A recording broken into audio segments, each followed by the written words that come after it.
Magus, hand over that artifact. You have nowhere to run. We've completely sealed this area. Who would have thought? The mighty Magus Stockholm reduced to such a miserable state. The greatest genius of the universe? How laughable. Look at you now. Magus Julian Stockholm was armored in black, but it had been heavily damaged. His body was covered in ghastly wounds, and he was missing an arm. Blood gushed out endlessly from his injuries, forming a crimson puddle underneath his feet. Hundreds of corpses lay strewn around him, dyeing the once green plain a scarlet color. He coldly stared at the remaining magi, still numbering in the thousands. There was no way out for him. It was unfortunate, but it was a foregone conclusion that his end was near. Powerful magi had surrounded him. Some taunted him, some cursed him, but none dared to step closer. Fear was evident in their eyes. None of them moved, for they were afraid of Stockholm's desperate, final attack. Suddenly, Stockholm stretched his arm, causing the surrounding magi to go on high alert. The next moment, a pristine white lotus materialized on his palm. When the magi lay their eyes upon it, they were overcome by greed. Stockholm looked at the white lotus and smiled bitterly, thinking to himself, "The weight of this artifact is too much for me to bear. Perhaps this is not my destiny." The following moment, his eyes shone with firm resolve, and he turned to look at the thousands of hostile magi. "All my life, I have pursued the peak of magic," he said, "and although I will perish here today, I have no regrets. One day, someone will inherit my will and carry on my dream. I know it." Stockholm's lips slowly curled into a cold smile, and he continued, "But since all of you have shown me such great courtesy, you might as well accompany me to the afterlife." The thousands of magi surrounding him felt an intense, foreboding grip their hearts. All of them were overcome by terror, but before any of them could react, a terrifying otherworldly pressure descended on them, making them shudder. The source of this pressure was the White Lotus. Space within thousands of miles froze abruptly as the White Lotus bloomed in all its glory. Stockholm's expression was solemn as he injected all his mana into the artifact.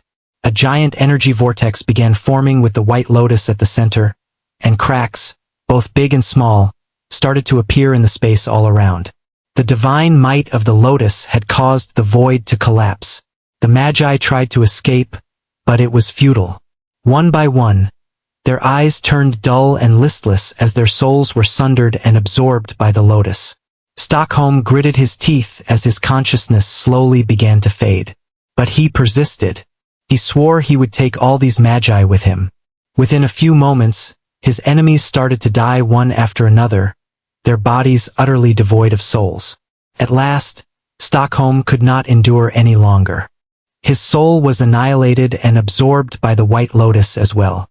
The greatest genius of the Magus universe had perished.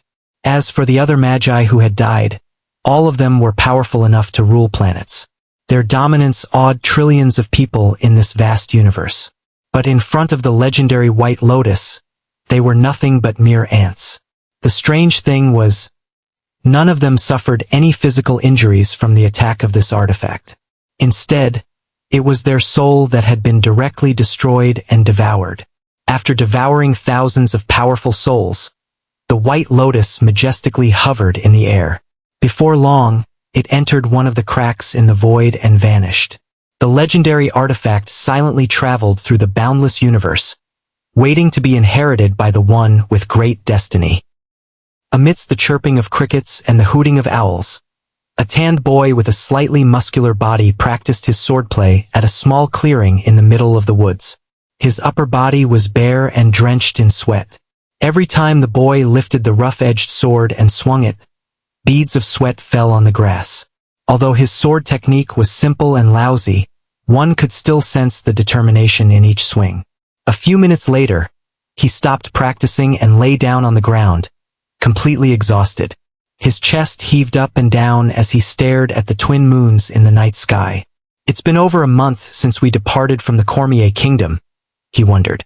In the past month, the traveling party had crossed 2 kingdoms already. They were attacked by wild beasts a few times, but their attacks had always been thwarted by the mercenaries guarding the carriages. Fortunately, they hadn't been attacked by any magical beasts or the mindless ogres and trolls that resided in the untamed wilderness. The boy turned his head and glanced at the dozen carriages surrounding a large bonfire at the edge of the woods. He had a thoughtful expression on his face as he wondered. I overheard the other kids mention that our journey to Moon City would take another 2 months. The famous Moon City was the capital of the Nightingale Kingdom, and the destination of the traveling party was the renowned Magic Academy in Moon City, the Clover Academy. Every year, children from the neighboring kingdoms traveled to Moon City in hopes of enrolling in the prestigious Clover Academy and embarking on the path to becoming a magus. The boy was no different. He too dreamed of becoming a magus. His name was Adam Constantine. When he was a child, he happened to come across a magus who changed his life. From her, he learned that he had a talent for spellcasting. Naturally, he was ecstatic when he learned that. After all, in the world he lived in, magi were mighty beings who were revered by the masses. They were strong and wise. They could control the elements of nature as they wished and create miracles. Moreover, this was a world where the strong preyed on the weak. If one didn't have sufficient strength, they would never amount to anything. Whether it was the mortal world or the magical world, strength was everything. Adam didn't want to live the rest of his life in mediocrity. And so, ever since he found out about his talent, he had been meticulously training every day, resolved to become a magus and travel around the world. Unlike the other nobles in the traveling party, however, Adam was an orphan and a commoner. He could only rely on himself. Growing up, he did whatever odd jobs he could find. And soon, he had saved enough money to make this journey. But he doubted the meager coins in his possession would be enough. Thinking of his money problems, Adam couldn't help but sigh helplessly. He thought to himself, after we reach Moon City, there should still be some time left till the Academy's entrance examination. I'll think of a way to earn some money by then. But no matter what, I must enter the Academy and become a magus. He got to his feet and did some light stretching. After picking up his sword and other belongings, he walked to a nearby pond to wash himself. It was almost time for dinner. The pale light of the twin moons shone on the surface of the pond. Accompanied by the pleasant sound of the birds and the gentle rustling of the wind, it created a peaceful atmosphere. Adam couldn't help but instinctively relax. But he still looked around for any potential dangers before removing his pants and warily walking into the pond. His body involuntarily shivered upon coming in contact with the cold water. But he soon got used to the temperature and then started washing his body. He peacefully bathed in the pond, relaxing his sore muscles. The cool water was refreshing. The surface of the pond reflected his young visage. He had dark eyes that shone with childlike innocence, and concealed beneath was tenacity that was rarely found in children of his age. His black hair was parted from the middle and reached the bottom of his neck. Adam's facial features were average. He was neither handsome nor bad-looking. No, if he were to be honest, his appearance was actually a little below average.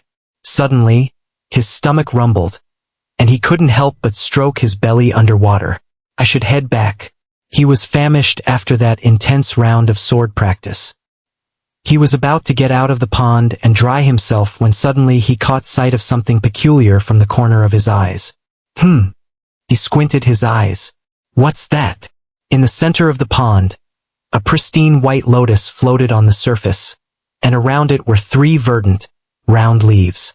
The lotus looked ordinary, but strangely enough, it also seemed to radiate a subtle divine aura that made others want to prostrate before it in veneration. Adam was dazed as he looked at the white lotus, his mind gradually feeling refreshed for some strange reason. Or was he simply imagining it? He couldn't tell. Almost a minute later, he snapped out of his daze and looked at the strange flower in surprise. What is that? He muttered in amazement. The lotus was so mysterious. Although it looked simple, he was sure he hadn't quite seen anything like it before. Suddenly, he seemed to recall something and thought, could this lotus be one of those precious natural ingredients used to make magical potions?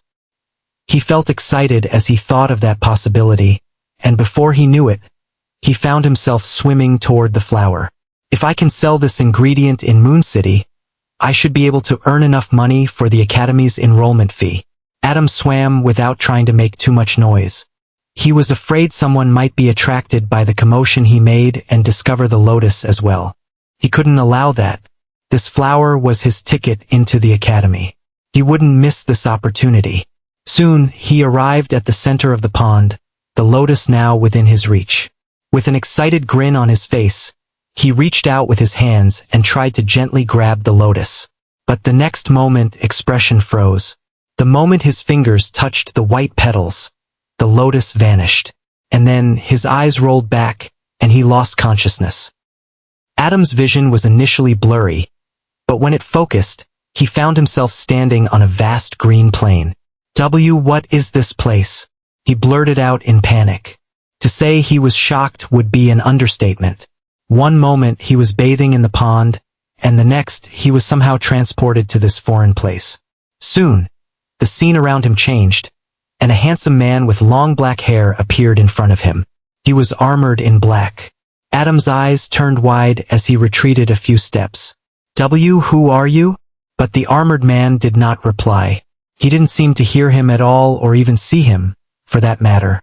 Before Adam could speak another word, thousands of people appeared all around him out of nowhere. Some were levitated in the air, while others stood on the ground. They had completely surrounded the armored man. Just their auras alone left Adam feeling breathless. Only one word echoed inside his mind: Magus. When he looked at the armored man, he found that the man was incomparably calm. His back was straight, and his eyes were fearless. Adam gulped involuntarily. His heart filled with awe. He thought in amazement, just who is this man? The following moment, the people around him started talking in a strange, foreign language. Adam couldn't understand any of it. But from the expressions of these thousands of magi that had surrounded the man, he understood they hadn't come with good intentions. What unfolded next completely changed Adam's worldview. Together, the thousands of magi attacked the armored man at once. Bright colors bloomed as spells of devastating magnitude were cast one after another. The ground cracked, and the sky split apart. It was an apocalyptic scene. Adam's mouth widened slowly as he observed the great battle unfold. Just what kind of power is this? He screamed in his heart. His surroundings were destroyed, but nothing happened to him. He was simply a spectator. But he understood that the people in this scene were all powerful magi. However, what he had trouble understanding was that even though thousands of people attacked the armored man, the latter fought fearlessly and instead had the upper hand. With a wave of his hand, the armored man froze the surrounding space. With another wave of his hand, countless people were disintegrated into nothingness. The magi attacking the armored man were also nothing to be scoffed at. With a spell, they could summon meteor showers, create earthquakes, bring forth thunder, and bring about a deadly tsunami. Slowly, the scales began to tip in their favor, and the armored man was finally dealt a critical injury. A female magus approached him at the speed of light and cut off his arm, but the price she paid was her life. No! Adam involuntarily screamed as he saw the armored man getting injured. Unknowingly, he had begun to root for this brave man. From that point onward, the armored magus continued to get injured. No matter how powerful he was or how devastating his spells were, in the end, he couldn't compete against thousands of magi who seemed to be as powerful as him. On his last breath, the armored magus did something shocking, something that sent a chill down Adam's spine. He stretched his arm and summoned a white lotus. Adam gasped in astonishment. Isn't that? But his words got caught in his throat when, the following moment, the space around him froze as the magi struggled to escape. The white lotus bloomed, creating a terrifying energy vortex. One by one, the magi perished. And before long, the armored man's arm limply fell to his side. Adam's heart churned with turbulent waves as he witnessed the scene unfold. He looked at the dying armored magus, and for a brief moment, he felt as if the man was also looking at him. He saw the life slowly seeping out of the magus, yet there was no fear or regret in the latter's eyes. The magus died standing on his feet, his back straight as a spear. Adam's eyes moistened as he witnessed the last moments of the Magus, who fought valiantly until his final breath. Then the scene changed, and the youth found himself floating inside a mysterious white space. Disoriented, he looked around in a daze and saw orbs of light floating around lazily. Some were small while others were big. It took him a long time to come to his senses, but he still found it difficult to comprehend the spectacular scene of the lone Magus fending off against thousands of people. That man had the same lotus, he muttered in disbelief. Adam's eyes then fell on the tiny orb of light hovering near him. He gulped nervously and reached out with his hand in slight fear and anticipation. But before his fingers touched the glowing orb, the scene before him changed once again, and he found himself floating in the pond. He looked around, and suddenly his heart sank when he realized that the lotus was nowhere to be seen. No, where is it? Adam panicked. He'd be stupid not to realize the truth of the white lotus. It was no ingredient used in magical potions.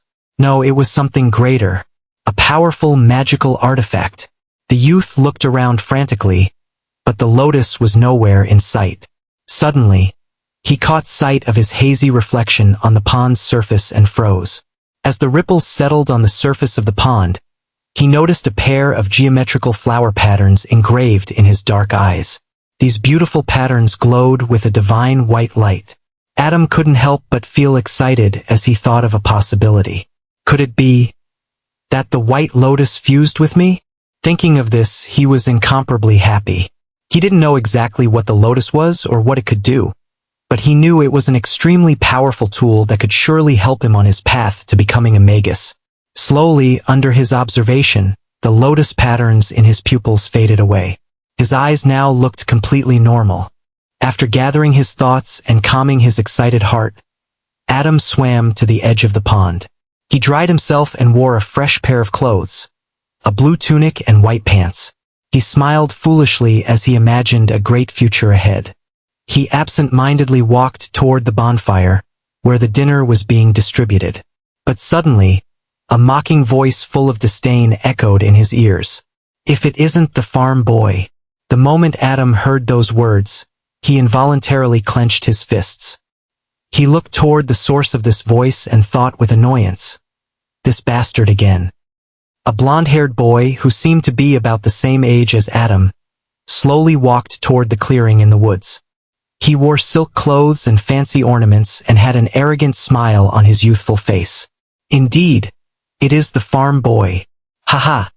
Look at his damn rusty sword. I'm afraid it'll break if the wind blows." The two boys walking behind the blonde youth also chimed in as they mocked Adam. Ever since the beginning of the journey, the three of them had constantly picked on Adam. After all, he was the only commoner in the traveling party. They despised the fact that a mere commoner would even try to become a magus. One had to know that it was almost always children of noble birth who had the chance of becoming a magus. It was a costly pursuit. Adam had been fortunate to receive the grace of a wandering magus in the past. She had confirmed that he had an aptitude for spellcasting and even taught him how to read and write. It was very rare for commoners to embark on the path of a magus. Not only was talent a crucial factor, but more importantly, one needed large amounts of resources. Adam looked at the blonde youth walking toward him and gritted his teeth. This boy, Jeffrey Palmer, was the son of a duke from the Cormier kingdom. Being a noble of high birth, he naturally looked down on everyone else, most of all commoners like him. Until now, Adam would always silently endure all the insults thrown at him by this group because he didn't want any unnecessary trouble. But after watching the black-armored magus fighting off thousands of magi single-handedly, he felt a little hot-blooded. For once, he decided to stand up for himself. Besides, they were far away from the Cormier kingdom now. Adam was certain Jeffrey's influence wouldn't reach so far away from the kingdom. So he looked at the boy dead in the eye and asked in an even voice, "What is it?" Jeffrey was startled. "Oh, so you do know how to talk. Oi, what's with that look? You dare talk back to Jeffrey?" The two lackeys stared daggers at Adam. Clearly, they wanted to be in Jeffrey's good books. Adam despised leeches like them, so he ignored them and looked at Jeffrey. If there's nothing, then get lost. Don't bother me from now on. Jeffrey was stunned. He couldn't help but wonder just what had gotten into this peasant to have suddenly grown a pair of balls. But soon he was furious and he growled. You lowlife! Who do you think you're talking to? Jeffrey, leave this bastard to us. We'll show him his place. The two lackeys walked toward Adam with unkind intentions. One of them suddenly rushed toward Adam and swung his fist. Adam's eyes gleamed with a flicker of panic. But he remembered his training and sidestepped, easily dodging the punch. He then raised his fist and counterattacked, striking the boy in the face. His movements caught the boy off guard. The boy never imagined, even in his wildest dreams, that Adam would have the courage to retaliate. The fist landed squarely on the boy's nose, and he fell to the ground, screaming in pain. Ag! My nose! It's broken. He looked at Adam with hateful eyes. You bast! Bam! Adam kicked the boy's face and knocked him out. The other lackey, who was approaching him, suddenly froze in his footsteps. Shock etched all over his face. Even Jeffrey was dumbstruck. Come, what are you waiting for? Adam looked at the other boy and sneered. Felt good beating a bully. Huh? The boy nearly peed his pants as he struggled to even answer. In the end, he simply turned around and ran back to the campsite with his tail tucked between his legs. You coward! Come back here! Jeffrey roared. But the boy fled even faster. Son of a bitch! Jeffrey couldn't help but curse. He turned around and saw Adam crouching and picking up a leather pouch from the unconscious boy lying on the ground. You thief! He screamed. Stop what you're doing! Adam grabbed the pouch and looked inside.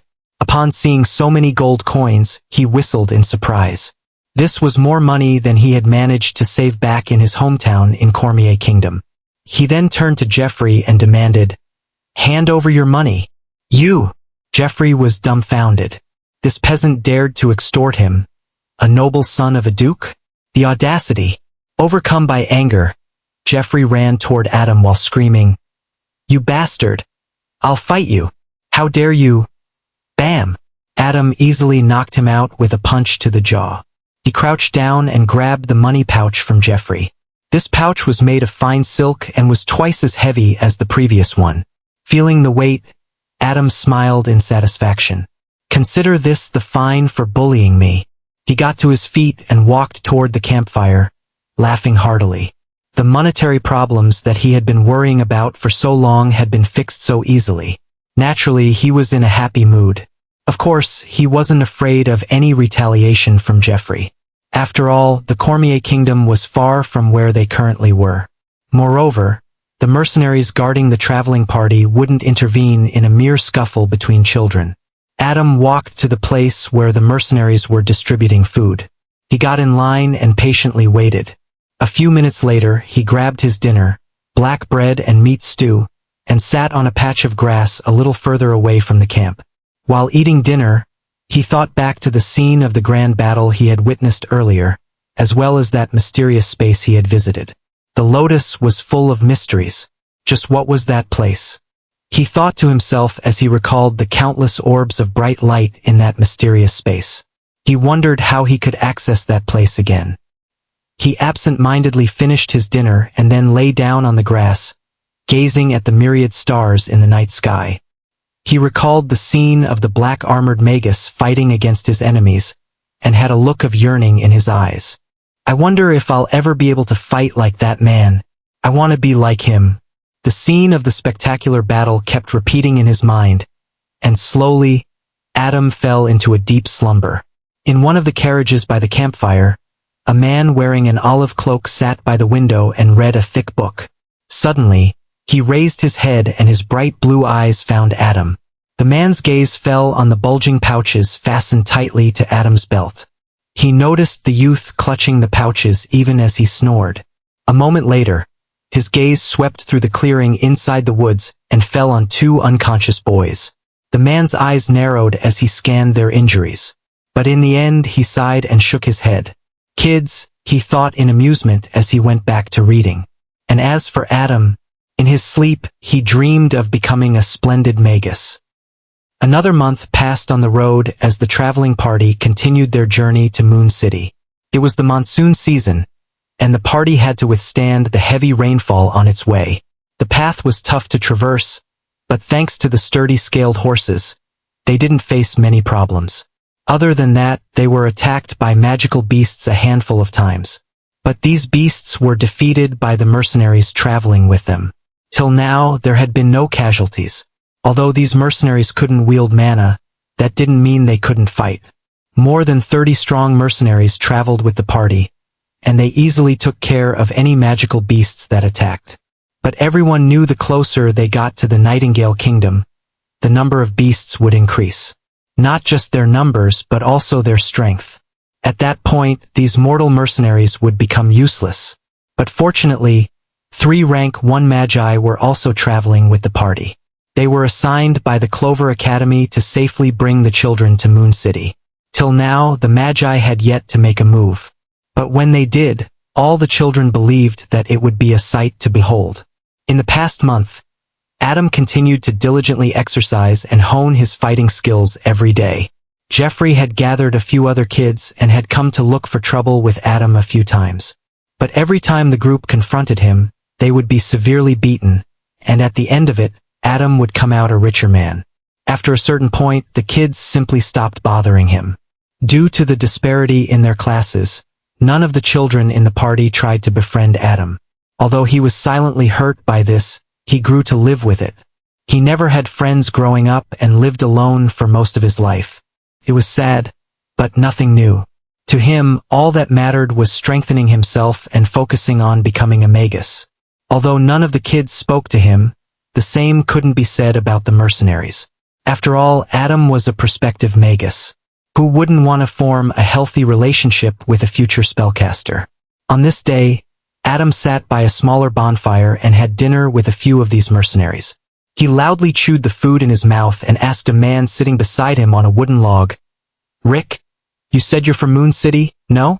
Can you tell me more about the city?" Rick was a middle-aged mercenary with a receding hairline. He had a scar over his left eye, which Adam thought was very trendy.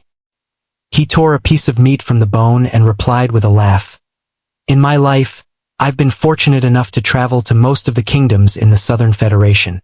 But I can confidently say that Moon City is the best among all the places I've visited." Adam inquired with bright eyes, "Tell me what it's really like." Rick chugged a copper cup filled with ale and replied, Where should I begin?" The man thought for a good few moments and then continued, "There is the river Orei that flows through the city, dividing it into 2 sections, the North Ward and the South Ward. The North Ward is where most of the nobles live, and it is also where the royal palace is located. As for the South Ward, that's where the Clover Academy campus is." What else is there?" Rick pondered hard. A female mercenary, Lila, sitting beside Rick, rolled her eyes. "You idiot. How can you forget the Lunar Bridge?" "That's right." Rick laughed abashedly as he slapped his thigh. "There's Lunar Bridge, the most famous landmark in the city. What's so special about this bridge?" Adam asked curiously. This time it was Lila who answered. "The Lunar Bridge crosses the river Orei and connects the North Ward to the South Ward. The bridge is a product of magic and is rumored to have been built by dwarves. Every time the twin moons, Selene and Luna, appear in the night sky, the Lunar Bridge comes alive and shines brightly, reflecting the splendor of the moons." "Whoa!" Adam asked in amazement. "A product of magic?" The few mercenaries sitting by the bonfire nodded and began talking about the various things to do in Moon City. The more Adam heard, the more he wished that he had arrived at this magnificent city sooner. Then the topic switched to magi. One of the mercenaries spoke with a slur. Clearly, he was a bit tipsy. "Magi are very common in Moon City and are respected by all. I've even heard rumors about a secret neighborhood there that can only be accessed by magi." "Really?" Adam asked excitedly. All the mercenaries nodded. "I can't wait to enter Clover Academy and become a magus."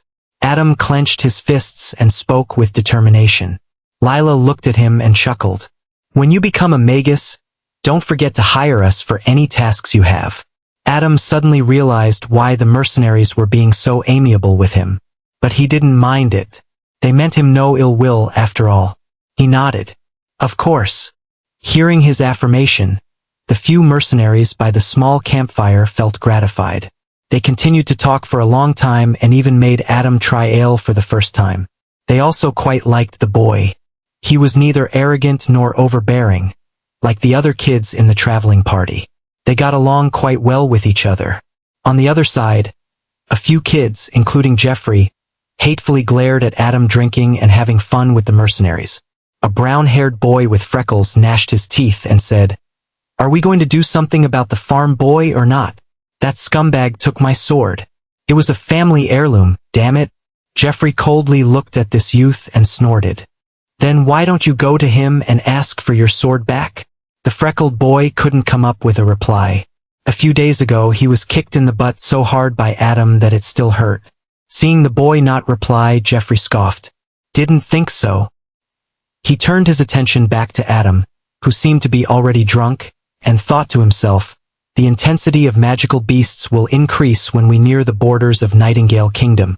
A hostile glint flickered in his eyes, and dark thoughts arose in his mind. "I'll deal with you amidst the chaos when the beasts attack. You lowly peasant dare take my money and humiliate me? I'll make sure you never reach Moon City." The brilliant rays of the sun shone upon Crest Valley and bathed it in vitality. The valley and the mountains surrounding it were home to all sorts of magical beasts.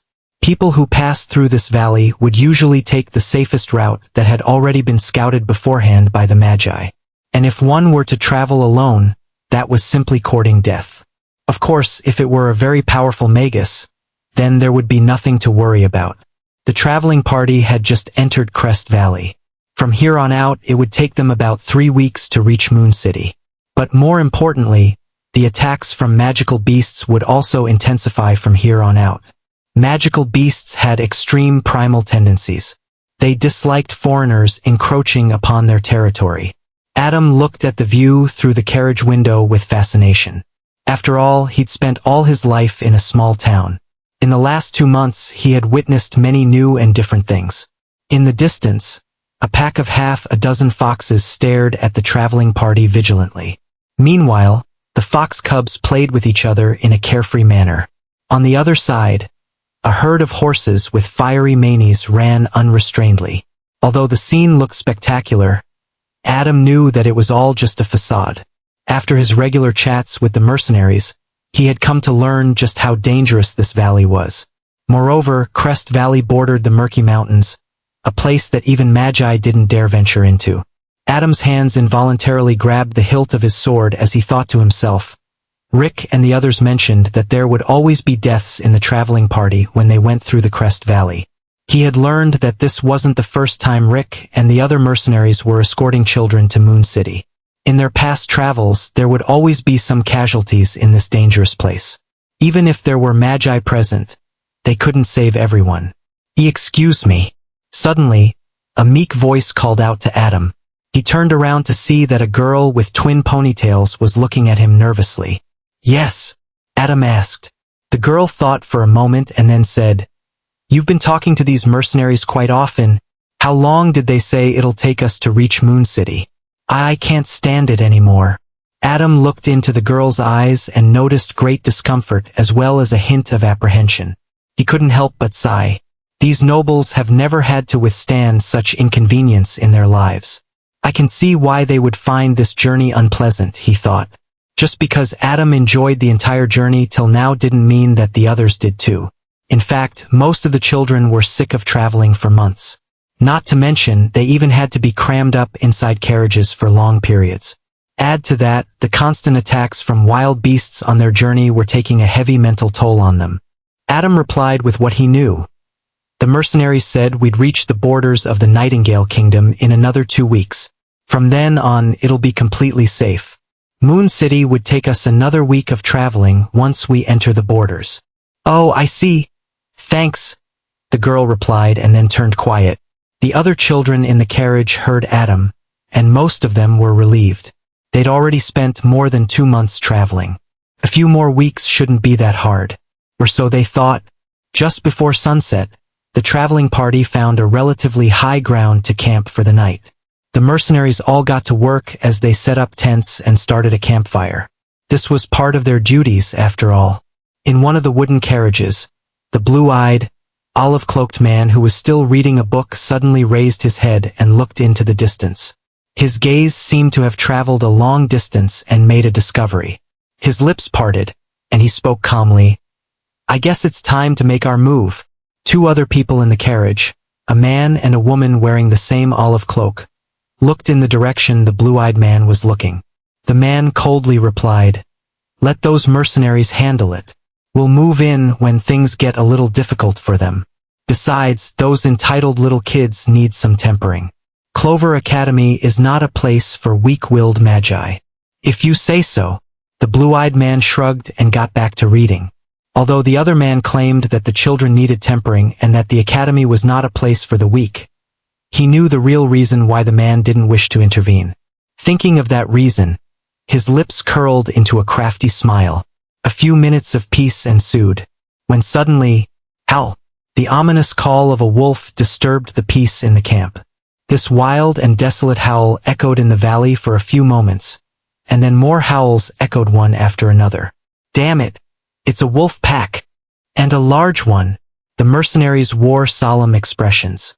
A single wolf alone, even if it was a magical beast, was not much to deal with. However, if it was a large wolf pack, then that spelled grave trouble. The wolves within a pack were able to coordinate with one another, almost like a small military troop, and were very difficult to fight against. "Hurry up! Arrange the carriages as a blockade and get into formation." The leader of the mercenaries, an intimidating-looking bald man wearing leather armor, screamed as he ordered the others. In the dark of the night, 100 pairs of ominous green eyes suddenly lit up in the distance, and they approached the camp at a terrifying speed. The ground also began to rumble, signaling the incoming wolf pack. "It's the night wolves! Damn it! Get information! Get information!" The mercenaries began cursing one after another. Night wolves were the strongest during nighttime. Their movements were swift and their attacks vicious. Rick looked at the dozens of children who were in a state of panic and spoke solemnly. "Prepare for battle." A few boys and girls in the group began crying and calling out for their parents, while some of them had serious looks on their faces and brandished their weapons. Adam, too, felt the severity of the situation and unsheathed the sword that he had recently extorted out of some kid. His grip around the hilt tightened as he anxiously looked at the incoming wolf pack. A few meters away, Jeffrey, who had a crossbow ready in hand, looked at the incoming wolves and gulped nervously. But when he turned his head and glanced at Adam, a cruel light gleamed in his eyes. The hungry wolves opened their maws and bared their sharp teeth as they ran toward the traveling party.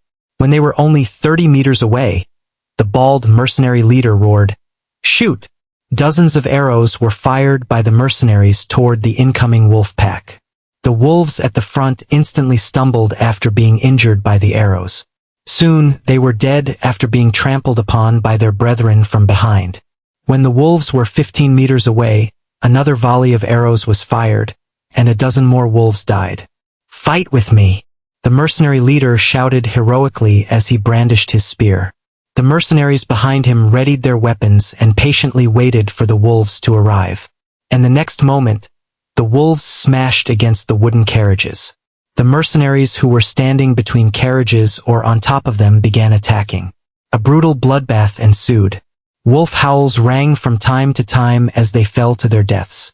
Some of the wolves split up and surrounded the camp, but they were stopped by the mercenaries who were guarding behind the carriages. The sound of curses, yelling, and wolf howls mixed together with the scene of blood sent chills down the backs of the children who were located at the center of the camp. Adam himself couldn't stop his hands from trembling. He had never witnessed such a gory scene before. Even in his hometown, he had never come across something so brutal. The most he had ever done was kill a wild boar just outside his hometown. And even then, he had nearly died. But this wolf pack completely overwhelmed him. He closed his eyes, took deep breaths, and tried to calm his turbulent emotions. A few moments later, he opened his eyes, and they shone with determination. I'll kill anything that slips past the blockade, he screamed in his heart. He wasn't hot-blooded or stupid enough to join the mercenaries directly. No, he would just wait at the safe spot and attack if any wolves came at him. And it didn't take long for the mercenaries' formation to break. Just a few minutes into the battle, a young mercenary had already been eaten alive by the wolves. A grievously injured wolf managed to slip through the blockade and rush toward the children at the center. Witnessing this scene, most of the children froze in horror, especially the children around Adam, because the wolf was heading in their direction. At the crucial moment, Adam knew he had to act, so he rushed toward the wolf instead of retreating. The wolf was injured, and he knew his chances of victory were high. His heart pounded loudly as he inched closer to the beast. In the blink of an eye, he raised his sword and struck with a horizontal slash as he ran past the wolf. The wolf abruptly came to a stop, and the next moment, hot blood gushed out from the side of its body. Adam's sword had slashed the wolf from the neck, all the way to its waist. The cut wasn't deep enough, but it was enough to do the job. In the next moment, the wolf limply fell to the ground. It struggled for a few seconds and then finally died. It had lost too much blood, and Adam's attack had been the final nail in the coffin. I did it, Adam muttered in disbelief as he breathed in large mouthfuls of air. With the adrenaline pumping through his veins, he felt like he was on top of the world. He felt invincible. For a brief moment, he even had the impulse to join the mercenaries and fight with them.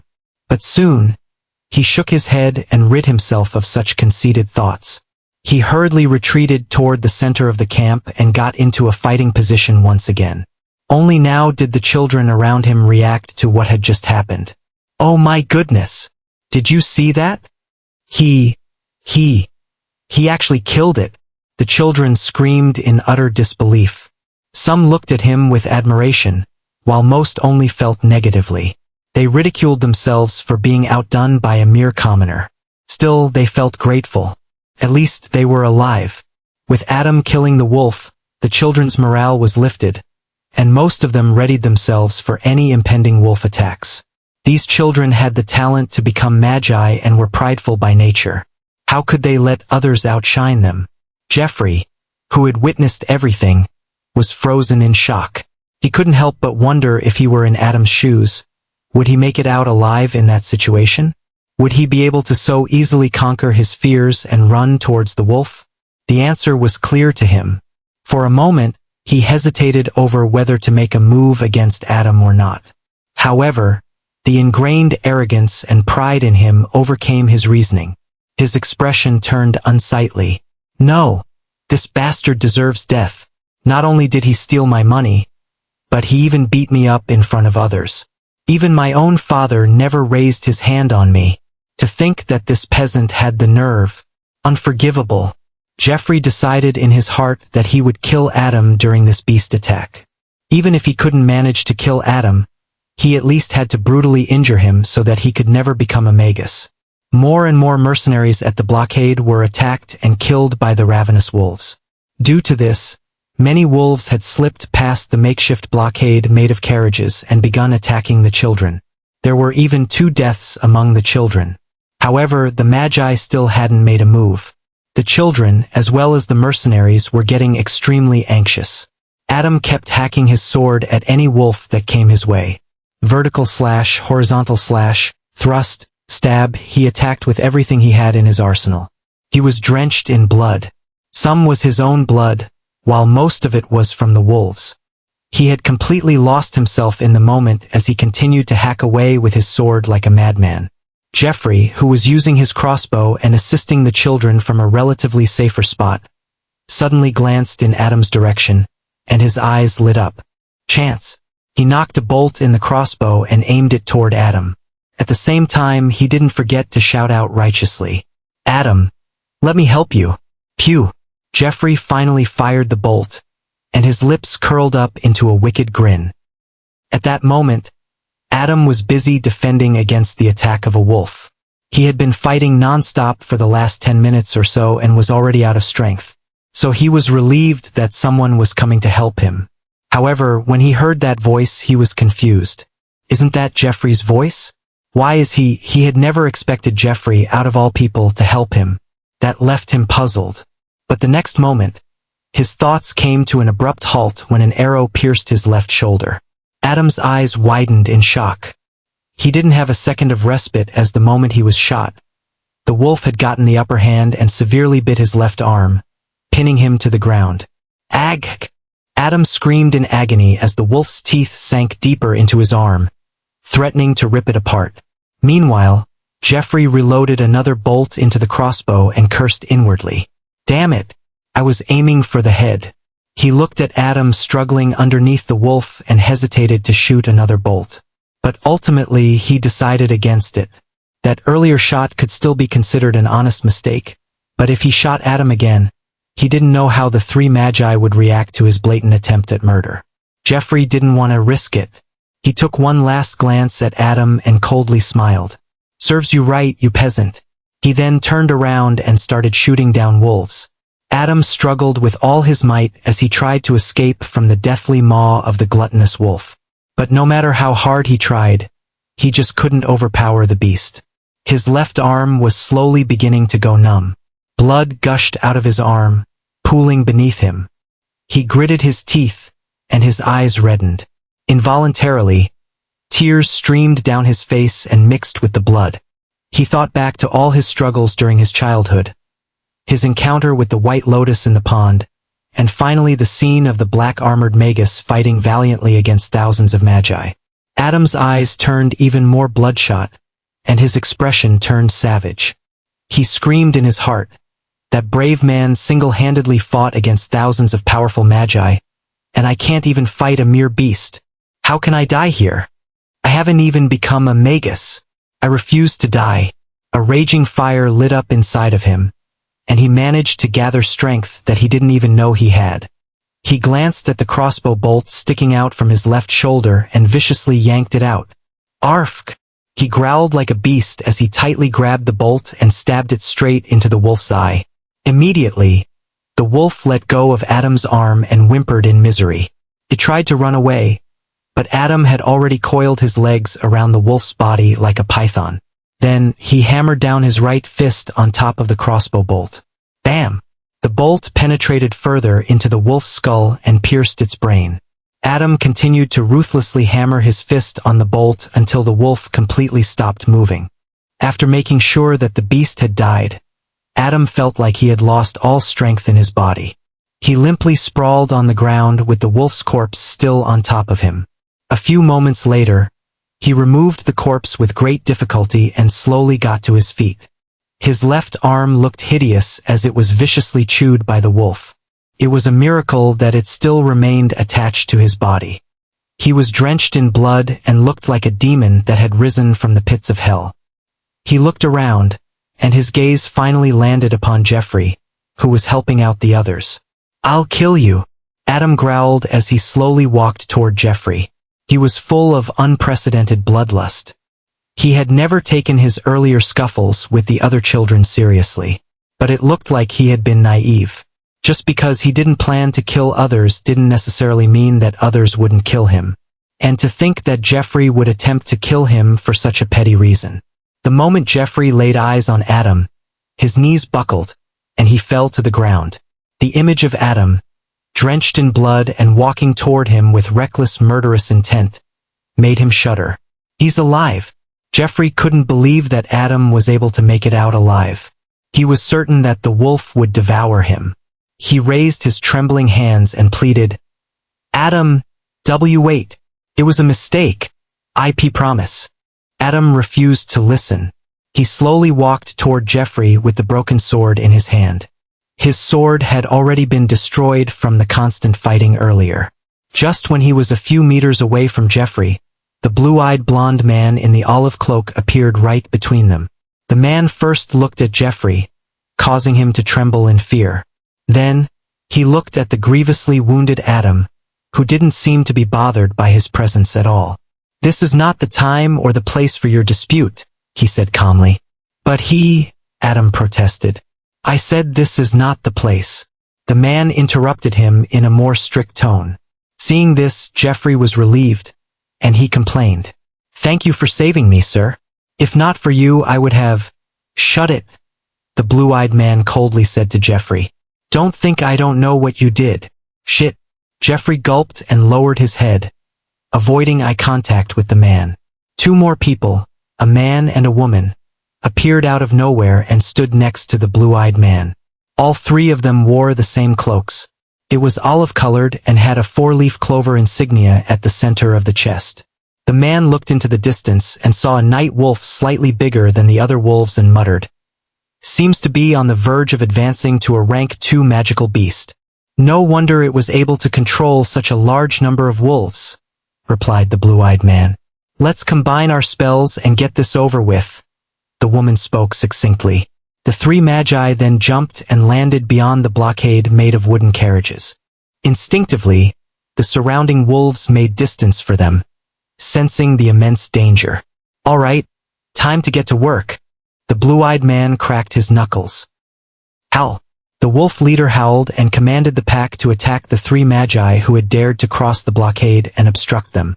However, the wolves were afraid of getting close to the magi. But in the end, they could only reluctantly attack. "Humph!" The female magi scoffed. She had silver hair and cyan eyes. She crouched down and placed both palms on the ground. A bright magic circle lit up underneath her palms. Rank 1 spell. Spill water. A few seconds later, water was generated from the ground beneath her, and it quickly spread toward the wolf pack. This level of water didn't do any damage to the pack, nor did it impede them in any way. If anything, the water only made the ground a little wet. Next, the burly magus with a buzz cut stepped forward and stomped on the ground. A magic circle had already materialized underneath his foot, and the moment it touched the ground, the earth rippled and the waves spread toward the wolf pack. Rank 1 spell. Shape Earth. At once, the ground had turned into an extremely muddy terrain. The majority of the wolves fell down as they lost balance. However, this was still not enough to defeat the pack. Finally, the blonde magus with bright blue eyes weaved mysterious hand signs and then raised his right arm. The next moment, blue lightning crackled on his palm. Rank 1 spell. Shocking Grip. He viciously punched the muddy ground with his lightning-infused fist. Following that, the land in front of them turned into a sea of lightning. The three spells combined in harmony, resulting in a devastating attack. Instantly, a large number of wolves were electrocuted. Their fur was charred, and they struggled helplessly until they died. With a single move made by the three magi, close to 100 wolves died. Whoa! Amazing! This is the might of a magus? The children who had gone through a hellish battle saw the scene, and their eyes lit up in amazement. For most of them, this was the first time they had seen a magus in action. Even the experienced mercenaries were visibly moved. The teamwork displayed by the three magi and their spell combo was truly a sight to behold. It left them awestruck. Adam wasn't all that impressed. After all, he had seen a grander and more spectacular battle when he had acquired the White Lotus. However, he still couldn't keep his eyes off the sea of lightning. The yearning in his heart increased as he subconsciously clenched his fist. One day, I'll become a magus and wield such power as well. Suddenly, he felt his soul tremble and his eyes glazed over. On the other side, the alpha wolf was furious that so many of its brethren had been killed right in front of its eyes. It howled to the skies, and one could feel its pain and anger. The next moment, it opened its mouth and conjured an energy ball of darkness. The ball of darkness got bigger and bigger until finally, it shot towards the three magi at an extremely fast speed. The burly magus stepped forward, weaved hand signs, and loudly clasped his palms together. Following that, the ground around him trembled, and then two thick and sturdy walls were erected in front of him. Rank 1 spell. Mold Earth. The ball of pure darkness collided against the earthen walls. A deafening sound was heard as dust and debris scattered in all directions. In the end, the ball of darkness had completely dissipated. At the same time, the two walls had also been destroyed. From within the dust and debris, the female magus, along with the blue-eyed magus, rushed out and sprinted toward the alpha wolf. Overcome by rage, The alpha wolf also rushed toward them, as it prepared to launch another ball of darkness. However, before long, the two magi had already come close to the wolf. They both cast spells simultaneously and combined them. Rank 1 spell, Thorn Vine. Rank 1 spell, Acidic Splash. A green vine as thick as one's arms materialized in the female magus's hand, and she whipped it toward the alpha wolf. Before the whip had coiled around the wolf, the whole whip had already been coated with a layer of purple acid. This was the spell cast by the blue-eyed magus. The ease with which both spells had combined showed how efficient their teamwork was. The purple vine ferociously wrapped around the wolf, instantly restricting its movements and at the same time melting its fur and poisoning its skin with acid. Even the ball of darkness that was about to form inside the wolf's mouth had vanished. Completely restricted, the wolf showed a hint of panic as it glared at the two magi. Suddenly, the ground behind the wolf cracked open, and a figure jumped out from underneath. It was the burly magus. Right now, he wielded a heavy war hammer that seemed to be made out of some kind of black material. He lifted both his hands and imbued mana into his weapon. Then he swung the hammer down on the wolf's head. Ha! Gotcha! Boom! The wolf's head was instantly pulverized by the hammer. All that was left of it was a mangled mixture of flesh, bones, and brain matter. Seeing their alpha die such a gruesome death, the remaining wolves all ran away with their tails tucked between their legs. It's a pity. We could have sold the corpse for some money, the female magus said, disappointed.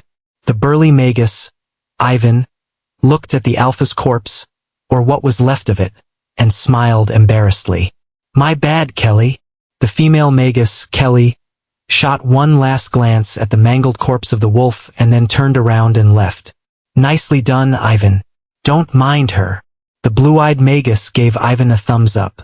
Ivan looked at his teammate and laughed. Haha, you too, Alex? Come, let's get back to the carriage. I need your help understanding a spell model from the School of Invocation. All right, let's go. Alex nodded and then went back to the carriage with Ivan. The surviving children and the mercenaries cheered for the victorious magi as they came back to the campsite. The fight earlier was simply breathtaking. Even the mercenaries, who were always fighting with their lives on the line, were in awe of the teamwork displayed by the three. Alex and Ivan were indifferent to the applause and the looks of admiration directed at them. They were already used to it. Suddenly, Alex caught sight of Adam, who was standing in one spot in a daze. The boy was sticking out like a sore thumb. What's with this kid? Alex mumbled. Currently, Adam was oblivious to what was happening around him as his mind had already shifted to the mysterious space within the White Lotus. Adam found himself floating in the mysterious white space once again. For a moment, he got frightened, but then his eyes lit up. I'm finally back here. Ever since he acquired the White Lotus, he had been trying all sorts of ways to get inside this mysterious space, which he believed to be the interior of the Lotus. But no matter what he tried, he would never succeed. But now, all of a sudden, he found himself back in this place, and he was elated. He looked around at the bright white spots curiously. I wasn't able to find out more about this place last time. Adam tried to swim around in the air. Just what are these lights? The words got stuck in his mouth when he saw what was happening in the distance. More and more glowing white spots were popping up. What the? Adam was speechless. He looked around and saw that bright spots were popping up around the edges, albeit at a slow rate. All of a sudden, close to 100 white spots appeared out of nowhere. Adam was stunned. Just what the hell is going on? He couldn't understand what these white orbs were and how exactly they were appearing in this space. Hell, he didn't even know how he appeared in this place. The white orbs had stopped appearing now. Adam swam towards the closest orb. This mote of light was only the size of his nail. He took a few deep breaths to calm his heart. Nothing ventured, nothing gained. He encouraged himself and touched the light without hesitation. Adam closed his eyes in preparation for what was to come. To be honest, he didn't even know what he was expecting. Nothing happened for a few seconds, but then, calm, unprecedented tranquility. Adam felt as if his mind had expanded. Mentally, he felt rejuvenated. He had never felt such a satisfying sensation in his life. It was almost as if his soul had been strengthened. He didn't know for sure. He didn't know how long he had been lost in this foreign feeling. Only when another white orb of light appeared in this mysterious space did he finally open his eyes. I feel reborn. His eyes were shining as he looked around the mysterious space as if he had found treasure. Adam was extremely excited. That feeling right now, I feel it's very beneficial for my soul. He didn't even know what a soul was. He had only heard a few bards mention it in their romantic songs. But he instinctively felt that the white orbs in this space had mentally strengthened him. He looked at the thousands of orbs of light in this mysterious space and involuntarily gulped. What if I consume all of them? With a wide grin on his face, he swam to the closest white orb and stretched his hand out to grab it. But all of a sudden, he felt a firm hand on his shoulder, and the scene around him instantly changed. Hey, you all right? A voice snapped him back to his senses. Huh? Adam looked around in bewilderment. Where am I? Alex looked at him in amusement. Oh? Did you pass out while standing on your feet? What a strange fellow. Took a moment for Adam to realize what was happening. Looking around, he noticed that the wolves were nowhere to be seen. The mercenaries and the children were being tended to by the less injured ones. It's over. He was relieved that they were out of danger. Before he could reply to the blue-eyed Magus, his eyes rolled over, and he immediately lost consciousness. The gruesome battle from earlier, where he was almost killed by a wolf, and the blood loss from his left arm had left him incapacitated. Exhaustion finally overcame him. The radiant rays of the sun passed through the window of the moving carriage and gently landed on the face of a 15-year-old boy. The youth had taken an entire seat in the carriage and was sleeping soundly. This boy was none other than Adam. Slowly, he opened his eyes, which appeared to be deeper than before. He then got up and found that his left arm had been fully bandaged and there were blood stains on it. Ow!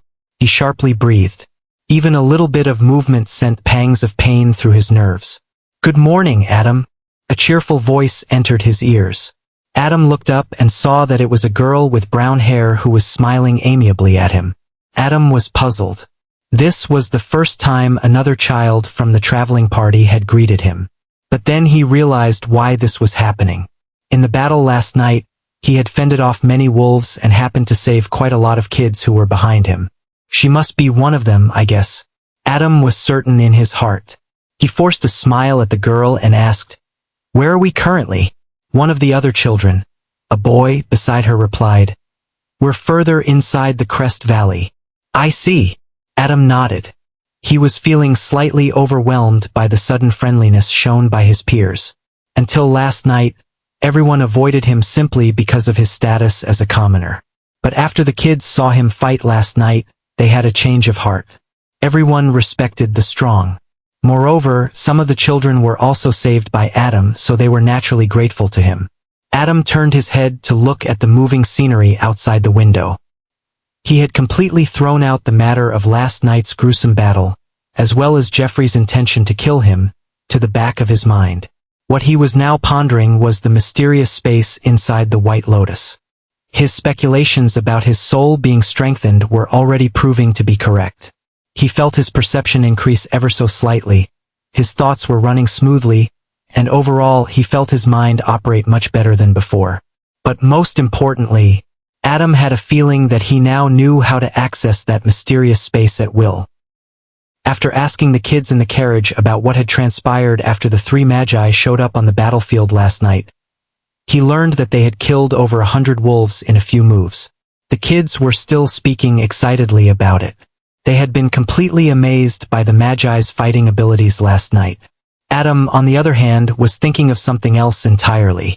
The number of bright orbs that suddenly popped up in that mysterious space was also about the same. Adam connected the dots and felt that it was too good to be a coincidence.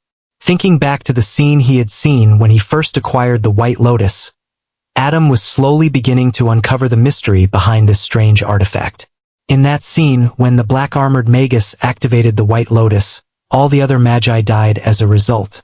The lotus took the lives of those thousands of magi. Close to 4,000, to be more precise. Slowly, the veil was being lifted by Adam. Suddenly, he thought of a terrifying possibility that caused him to shudder. The number of bright orbs in the mysterious space should also be the same as the number of magi that had died. Don't tell me. Adam subconsciously touched his forehead, his back drenched in cold sweat. The white lotus can actually absorb souls. And not just that, I'm also able to consume these souls and strengthen my own. His mind was conflicted. On one hand, he was beyond happy that he was able to acquire this terrifying artifact.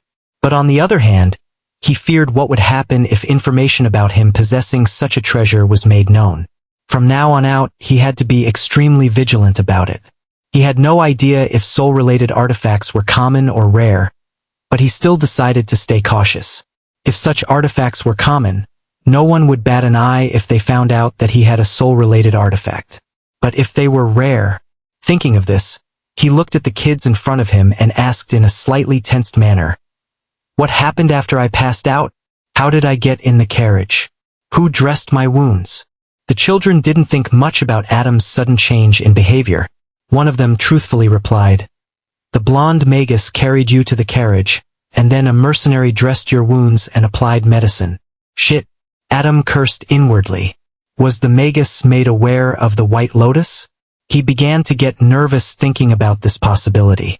But he soon calmed down and thought, no, I'm probably just overthinking. How can an artifact that has the ability to vanish inside a person's body be so easily found? Thinking this, he gradually calmed down. But still, I should confirm my speculations. For now, he decided to get inside that mysterious space. He could still feel the presence of the lotus inside his body. To be precise, he believed that the lotus was actually inside his mind. He decided to give it a try and closed his eyes. Soon he entered a tranquil state. His breathing was stable and his face calm. When he opened his eyes again, he found himself floating inside the mysterious space once again. Success! Adam smiled brightly. The process of entering the space was very instinctual to him, similar to how a newborn baby would start using their limbs to crawl and move around. He looked around and saw that the number of bright spots was about the same as the number of magi who died in that vision. As I thought, this lotus really did devour all their souls. Adam swam towards the closest white orb and observed it. One by one, he observed the pure white orbs around him and nodded. So this is what a soul is. Some orbs were smaller than the size of his nail, giving him a very calm feeling. Others were bigger than a watermelon, making his heart palpitate. There were even some that were bigger than him. Clearly, he wasn't ready to absorb these big motes of light. Not yet, anyway.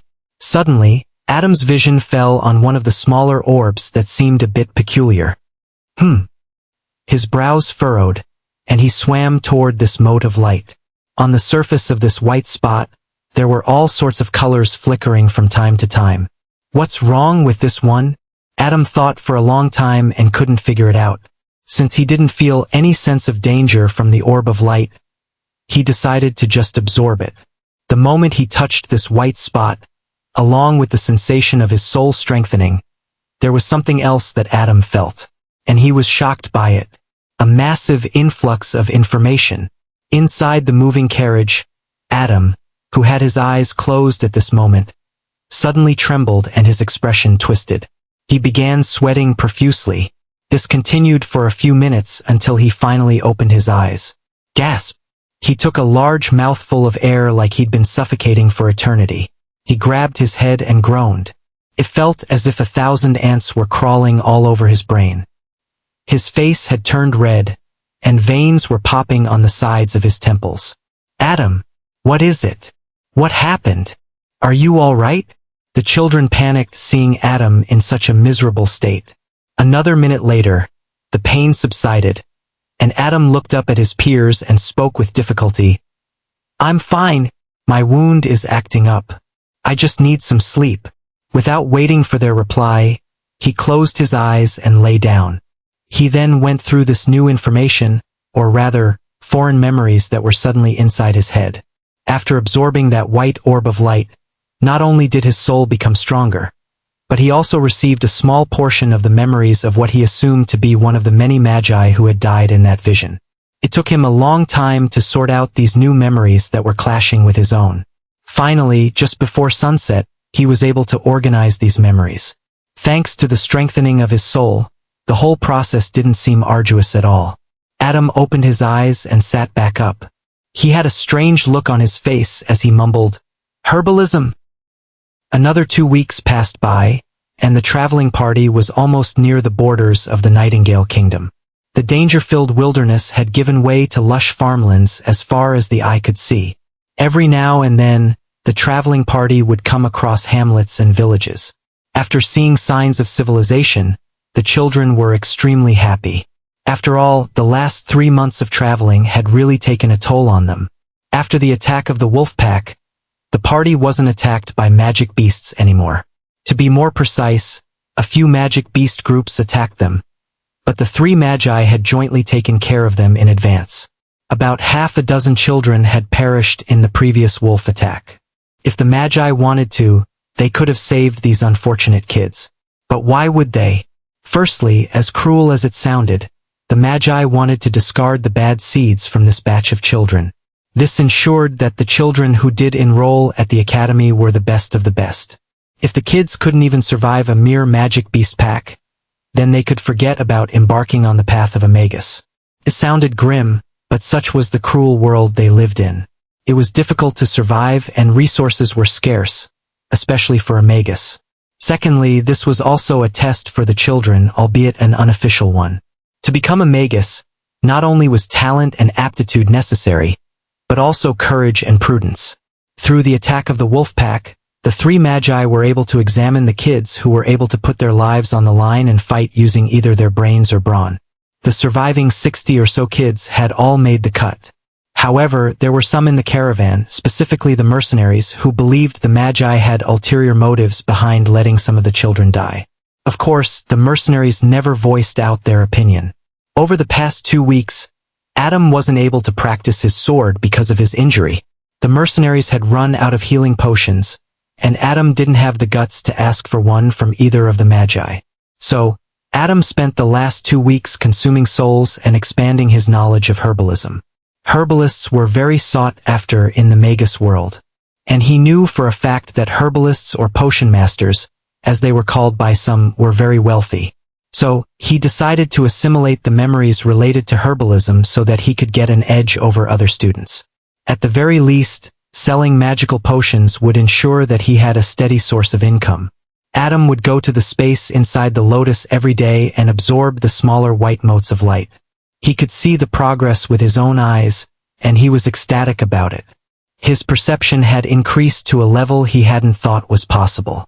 Other than that, he felt as if his thought-making process had become quicker and a lot smoother. On this day, Adam was sitting inside the wooden carriage with his eyes closed and going through the knowledge of herbs and natural ingredients. After absorbing the memories, he felt great familiarity with the usage of herbs, like he'd been practicing it all his life. Not just the knowledge, but even the experiences of the magi were absorbed by Adam. The different uses and properties of potions thoroughly fascinated him, and he couldn't wait to give them a try. He was certain he could make a lot of money if he put this knowledge to use. The sunset was about half an hour away, so the traveling party stopped by a lake and prepared to make camp. All the children got down from the carriages and started helping the mercenaries.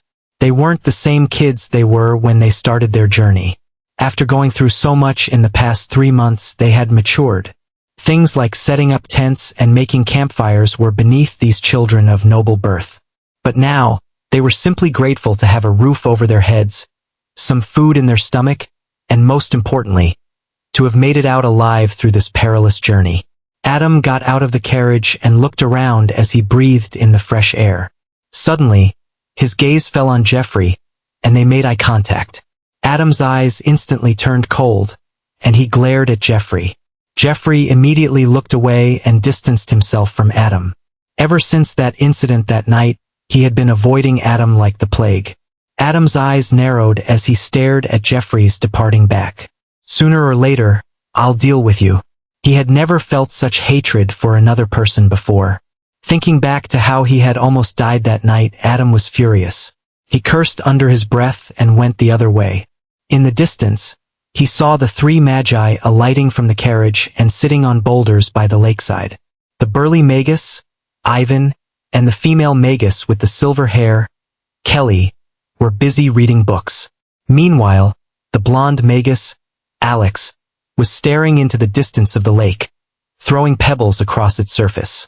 Adam's eyes lit up as he unhesitatingly walked toward Alex. In the past few weeks, he didn't have a chance to speak with the Magus, but now he finally did. He only hoped that Alex was also willing to talk to him. Hearing footsteps approaching him, Alex turned his head and looked at Adam with a faint smile. "It's you." Adam walked to him and respectfully greeted, "Good day, Sir Magus." Seeing Adam act so stiff, Alex found it funny. "What is it?" "Sir, I didn't get the chance earlier, but I would like to thank you for taking care of me after I passed out on the night of the wolf attack." Adam tried to speak like a gentleman. "Take care of you?" Alex chuckled. "I simply threw you inside the carriage. I didn't really take care of you." Adam's eyes twitched. "Still, thank you." Judging from the casual conversation between them, Adam was more or less certain that Alex didn't know about the existence of the White Lotus. Still, he couldn't be 100% sure about it, so he decided to remain vigilant anyway. Suddenly, Alex asked, "Where did you learn to wield the sword?" "Huh." Adam was slightly taken aback. He thought that his sword skills might have caught the Magus' eyes. So he puffed out his chest and spoke with pride. "I learned it on my own, sir. With a little bit of help from... No wonder it's so crude and barbaric." Alex nodded in understanding, interrupting him. Adam's expression froze. A moment later, he forced a smile and softly muttered, "I'll work on it." He then thought of something and asked, "Sir, if you don't mind, may I ask you something?" "Go ahead." Alex liked the boy's respectful attitude and didn't mind entertaining him a little. Adam took a deep breath and asked, "Sir, can you tell me about the Clover Academy's entrance examination?" Every year, the Clover Academy holds an entrance examination to recruit prospective magi from the neighboring kingdoms. Alex began explaining patiently. There are 3 tests in total that one must pass. The first is a comprehensive aptitude test, the second is an analytical test, and the final one is the combat test. There's even a combat test? Adam was slightly surprised. Alex nodded. Yes, and if you perform well in the entrance examination, you'll be rewarded by the Academy. Adam's eyes lit up. He wanted to ask more about the tests but decided against it. He didn't want to bother the Magus too much. He then sincerely said, "Thank you very much for sharing this information with me, Sir Magus." "Don't worry about it." Alex waved his hand nonchalantly. Suddenly, he thought of something and added, "Oh, and one more thing. Killing is prohibited on the school campus and even within Moon City. Such crimes are highly punishable." Adam was stunned. He then heard Alex add, "However, it's a different thing if you choose to settle scores with someone outside the city." Alex already knew of the dispute between Adam and Jeffrey. Since he had a good impression of Adam, he decided to advise him. "I understand, sir. Thank you," Adam replied after a few moments, and then turned around and went back to the campsite. On the way back, he coldly stared at Jeffrey, who was chatting with a few kids. In the end, he walked past him without saying a word. Jeffrey saw him walk by, and his eyes flashed coldly. He gritted his teeth and thought to himself, "You got lucky the last time. Wait till I've become a Magus. I'll deal with you then." After the indirect warning from Magus Alex the last time, Jeffrey didn't dare to make a move on Adam. Both boys wanted nothing more than to kill each other. But they couldn't. Not yet, anyway. In the blink of an eye, another week had passed, and the traveling party was almost at the end of its journey. In the distance, the silhouette of Moon City could be seen. The party had been traveling from the southeast, so they'd be entering the city from the southward. Whoa! Is that Moon City? Heavens! It's so big. The buildings look so tall even from this distance. Wow! And there are so many tall trees in the city as well. The children stuck their heads out from the carriage windows and looked into the distance. Their eyes were shining with curiosity, and they couldn't hide their excitement. This was the most famous city in the southern part of the continent, known as the Jewel of the South. And they'd be living here for the foreseeable future. How could they not be enthusiastic? Adam also looked out of the window and couldn't help but smile brightly. Amazing!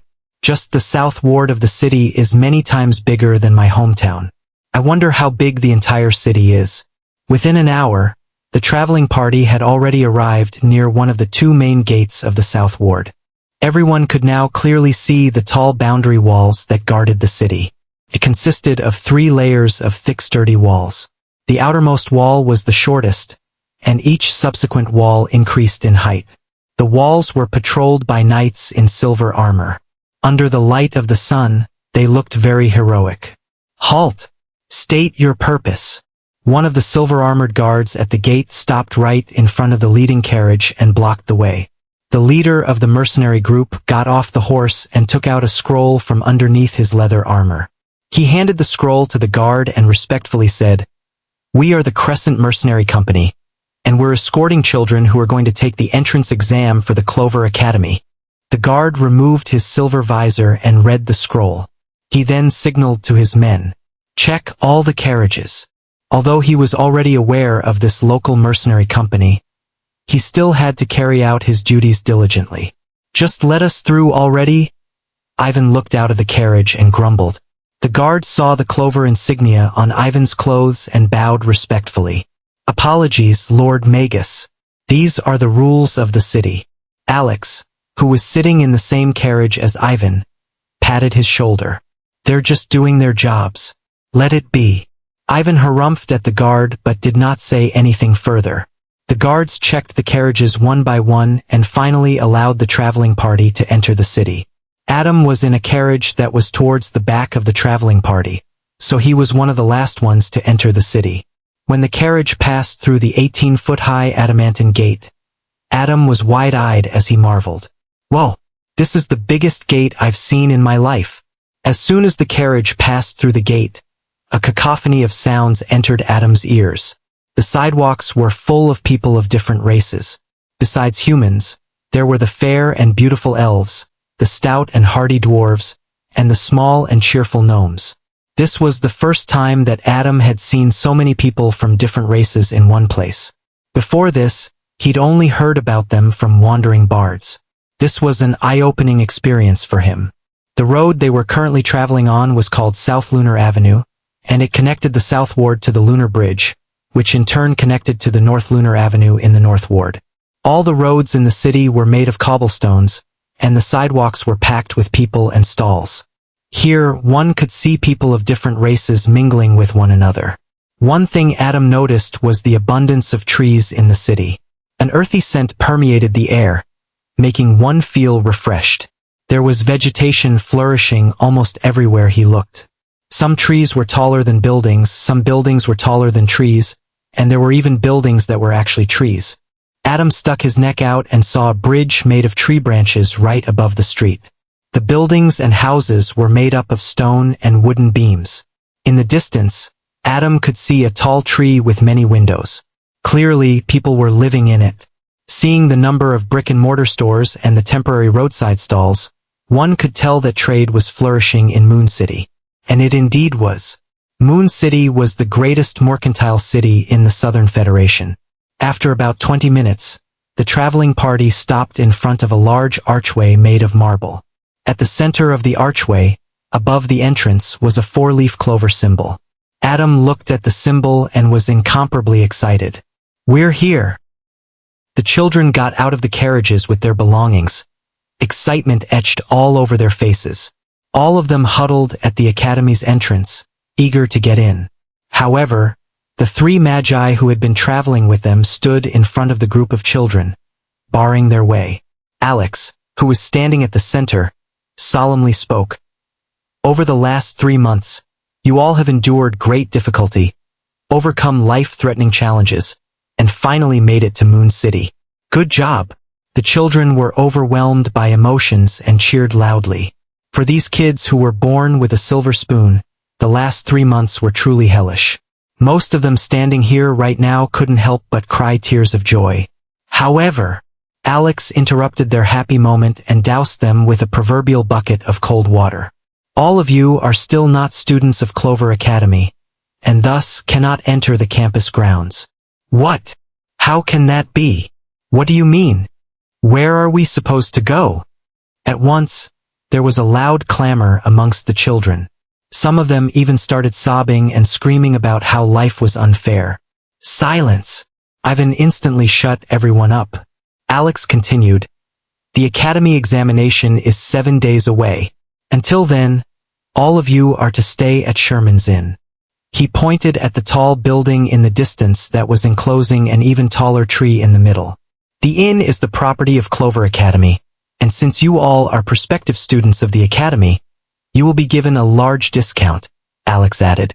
"What? We still have to pay? Injustice! This is bullying!"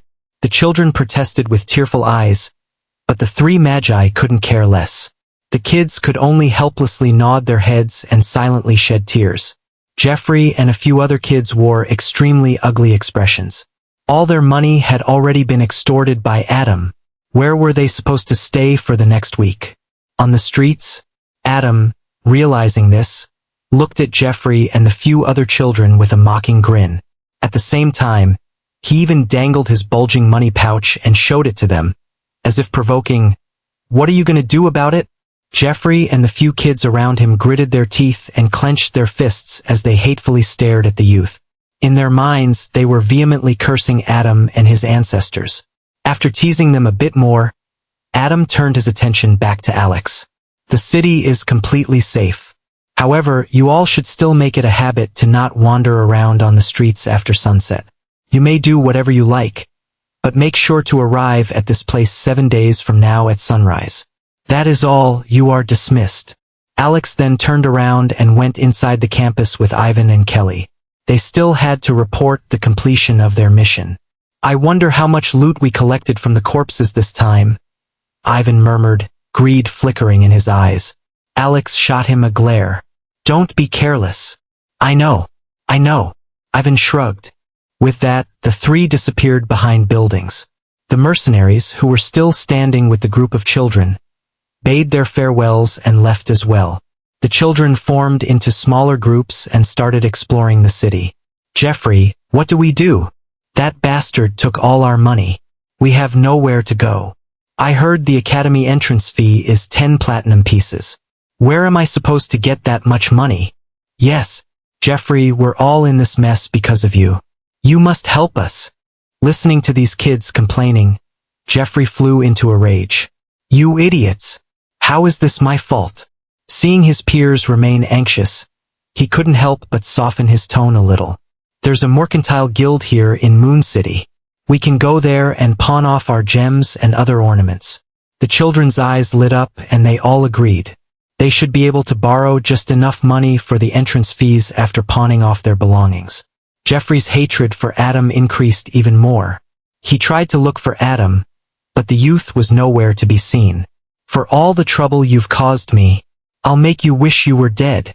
Jeffrey gnashed his teeth in rage. He then led his small group to the Mercantile Guild. The entire campus of Clover Academy covered the majority of the South Ward. The rest of the ward housed taverns, inns, a bustling market, and houses that catered to the students of the academy. One could argue that the Clover Academy encompassed the whole of South Ward. This was a testament to the prestige of the academy as they were able to occupy such a large area in the capital city of the Nightingale Kingdom. The market district was situated on the banks of the river Oriai, right next to the docks. Many ships were docked at the harbor, and the sailors could be seen carrying items to and fro.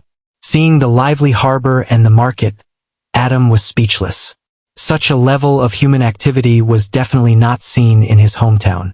Hell, it probably wasn't even seen in the capital of the Cormier Kingdom. He looked at everything with amazement. After admiring the bustling docks for a few more minutes, he gradually made his way through the crowd and went to the deeper parts of the market. He also made sure to tightly grab onto his money pouch, afraid someone might snatch it. If someone stole his hard-earned money, he wouldn't know what to do.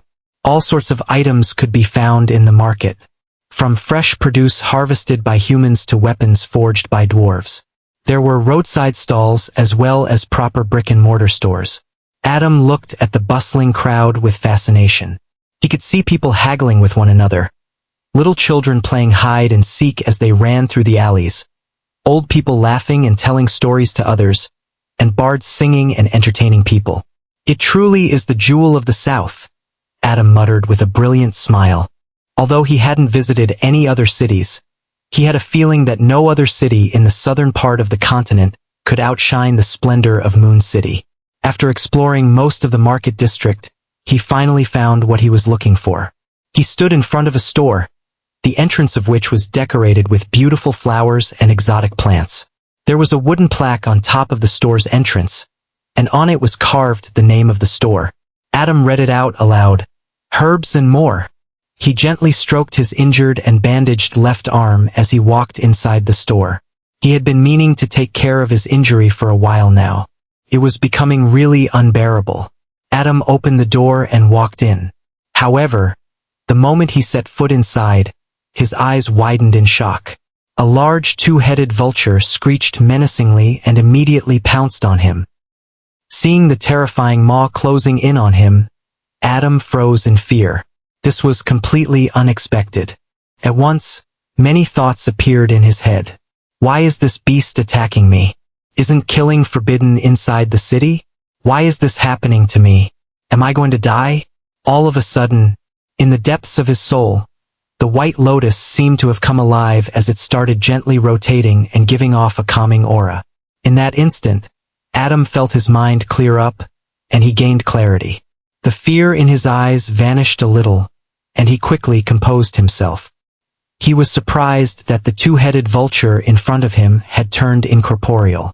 Adam's eyes narrowed, and he muttered softly, "A fake!" The next moment, the menacing vulture easily passed through his body and dissipated in the air. Adam was still rooted on the spot, wondering what had just transpired. "Oh, you were able to see through the illusion," a slightly surprised voice echoed inside the store. "Who's there?" Adam looked around in alarm, but couldn't find anyone.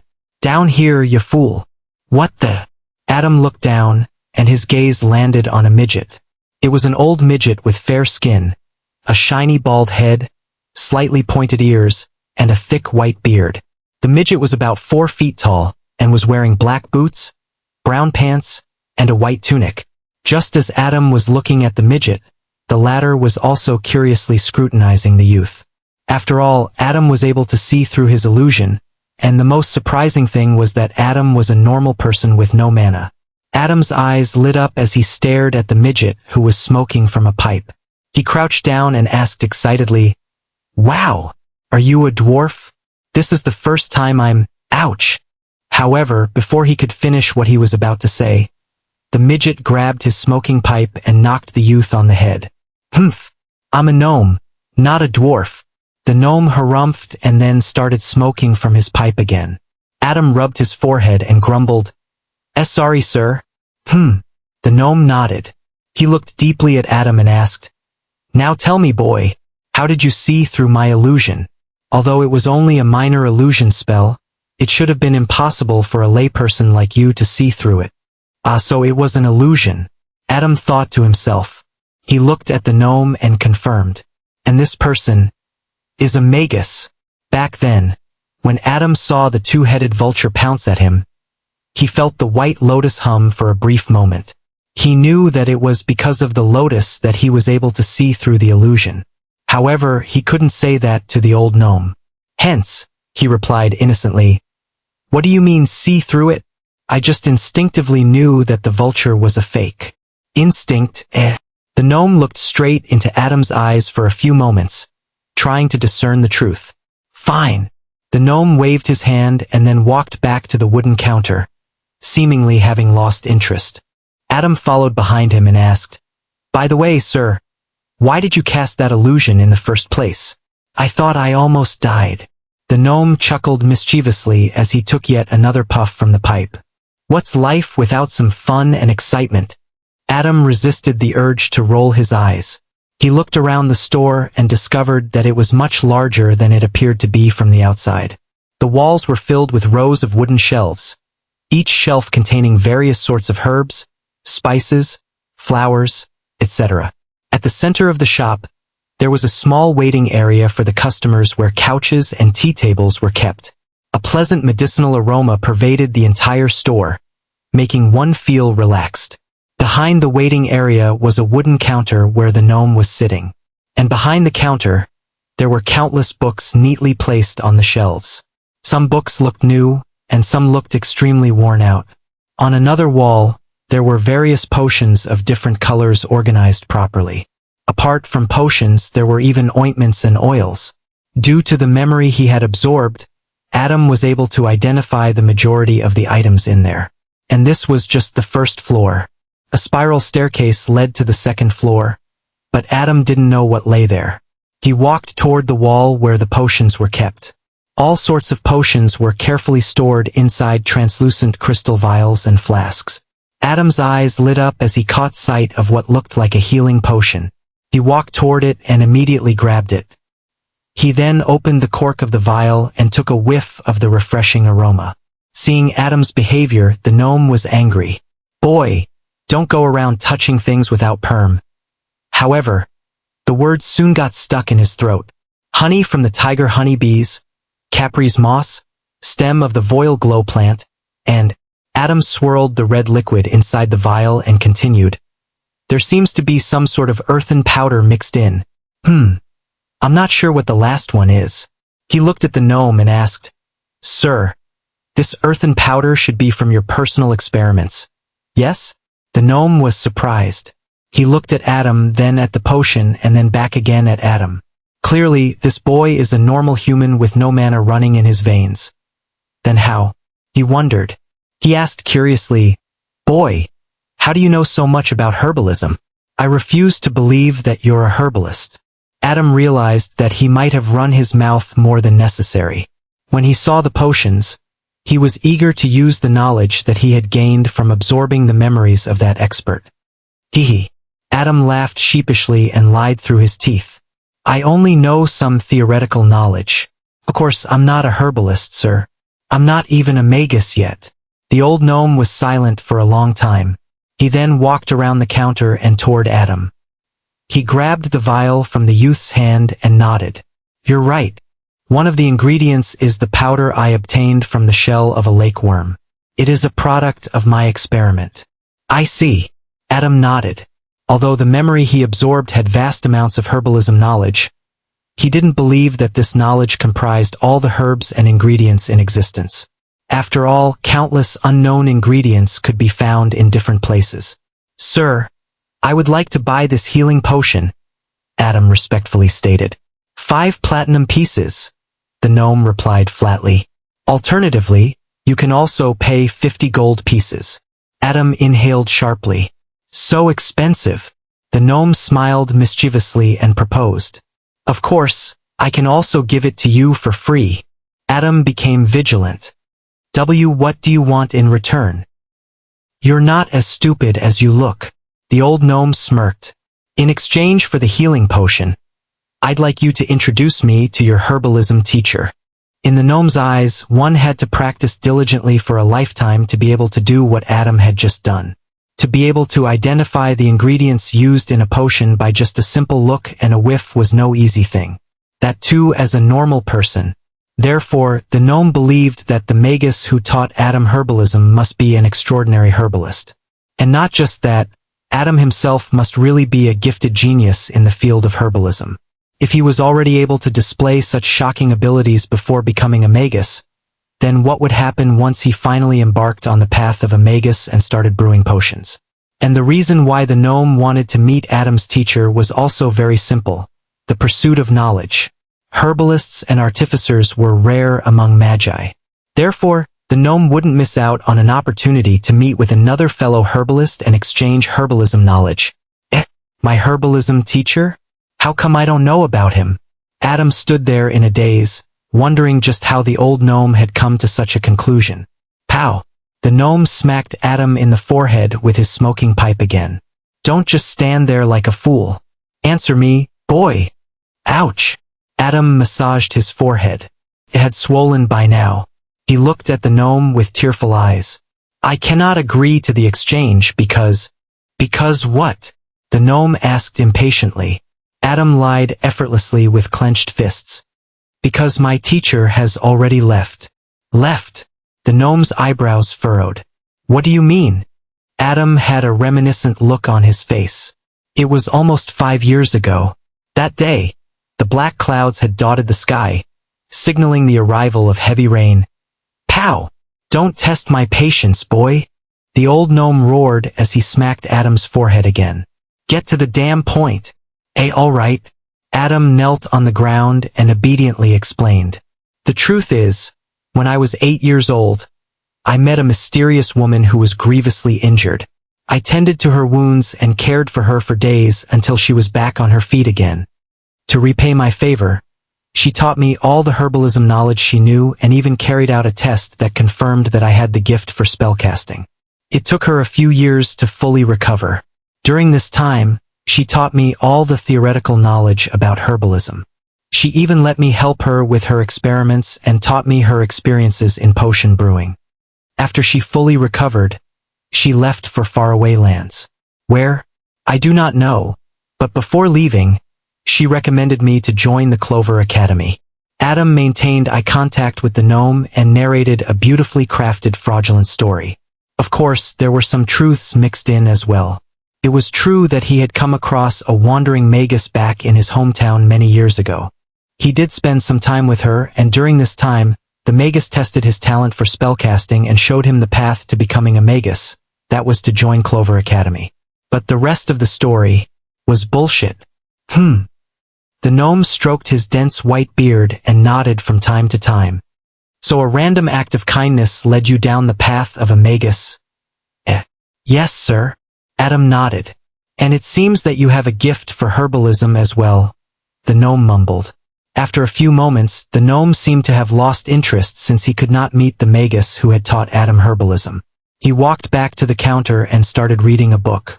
Well, if it's like this, then there's no helping it. 5 platinum pieces and the healing potion is all yours. Can I get a discount? Adam asked softly. After extorting money from the few kids in the traveling party, he had only managed to accumulate 13 platinum coins, 323 gold coins, and some silver and bronze coins. From the kids traveling with him, he came to know that the entry fee for the academy was set at 10 platinum pieces, so there was no way he could spend the platinum coins on the potion. And it seemed that platinum pieces were extremely rare. Out of the few kids he had extorted money out of, only Jeffrey had platinum coins. Back in his hometown, Adam didn't even know about the existence of platinum coins. The highest denomination he had ever used was a silver coin. Seeing Adam shamelessly ask for a discount, the gnome yelled, "Get out!" Relax, no need to get mad. Adam took out 50 gold pieces with a pained expression and gave them to the gnome. Here. Humph, you cheap little bugger. Seeing Adam's bulging money pouch, the gnome couldn't help but scoff. Adam took the healing potion and carefully kept it in his pocket. He then bade farewell to the gnome. Thank you, sir. See you later. With that, he turned around and left the store. After Adam left, the grumpy expression on the old gnome's face slowly disappeared and was replaced by a faint, thoughtful smile. What an interesting little fellow. Welcome to Sherman's Inn. How may I help you? A blonde young lady wearing a white dress with green patterned embroidery greeted Adam with a bright smile. She was standing behind the reception desk, which seemed to be made up of high-quality wood. After leaving the gnome's store, he went directly to the inn that Magus Alex had recommended. Besides, it was beginning to get dark, and Adam didn't want to stay out, even though he knew it was completely safe. I need a room. For a week. Adam got straight to the point. Sir, are you here for the Academy's entrance examination? That's right. Adam nodded. Great. After the discount, the total would come to 10 silver and 50 bronze pieces. The lady replied, So expensive. Adam blurted out. The young lady's eyes couldn't help but twitch as she struggled to maintain her professional smile. She couldn't help but wonder just where this bum came from. Still, She replied with a courteous smile. This is a fine establishment, sir, and the total amount also covers excellent dining options thrice a day. If it weren't for the student discount, you'd have to pay 3 times more. Daylight robbery. Adam screamed in his heart. However, he still took out the money and paid the full amount. After the paperwork was finished, a young boy dressed in black who seemed to be about Adam's age guided him to his room. This way, sir. Adam followed after him into the large open courtyard at the center of the building, where the huge tree was located. Much to his astonishment, Adam discovered that people were actually staying inside the tree. The boy brought Adam to his room, which was at the center of the tree's trunk, bowed respectfully, and then left. Whoa! Adam looked at his room with bright eyes. This place sure is fancy. He took his time checking out the room. When he finally went to the balcony and looked at the view outside, his eyes widened in surprise. Past the numerous stone buildings and verdant trees in the south ward lay a magical bridge that connected it to the north ward. The sun had already set, and the sky was dyed a shade of velvety dark. The twin moons, Selene and Luna, appeared high up in the night sky and bathed the lands below in an ethereal glow. The lunar bridge, undisputedly the most famous landmark in Moon City, reflected the splendor of the twin moons and shone brilliantly. From his balcony, Adam could see this awe-inspiring sight and couldn't help but marvel at it. So beautiful! The bridge looked like it was made of countless little stars. Adam had never seen something so spectacular in his life. He looked at it for a few minutes and then sighed emotionally. The world of magic is truly fascinating. He went back into his room and sat down on the couch. Slowly, he unwrapped the bloodied bandage on his left arm, all the while wincing in pain. Next, he took out the healing potion, uncorked it, and downed it in one go. A sweet taste permeated his mouth, followed by a slightly bitter taste. Within a minute, he felt an itching sensation in his left arm that only increased with each passing second. Adam grimaced as he focused on his injured arm. Slowly, the bones began to heal, and the tendons and muscles began to restore themselves. This continued for a minute, and then finally the skin also regenerated. In a matter of minutes, his originally crippled arm was completely healed. What should have left me crippled for a lifetime was healed in just minutes. Adam's eyes shone brightly as he moved around his once injured arm. After testing out the efficacy of the healing potion, he went to the bathroom and took a long shower. Then he climbed onto the bed and bounced on it a few times. So fluffy and luxurious, haha. After playing around a little more, he finally lay down and stared at the wooden ceiling. In 7 days, the examination takes place. I can't wait to join the academy and become a magus.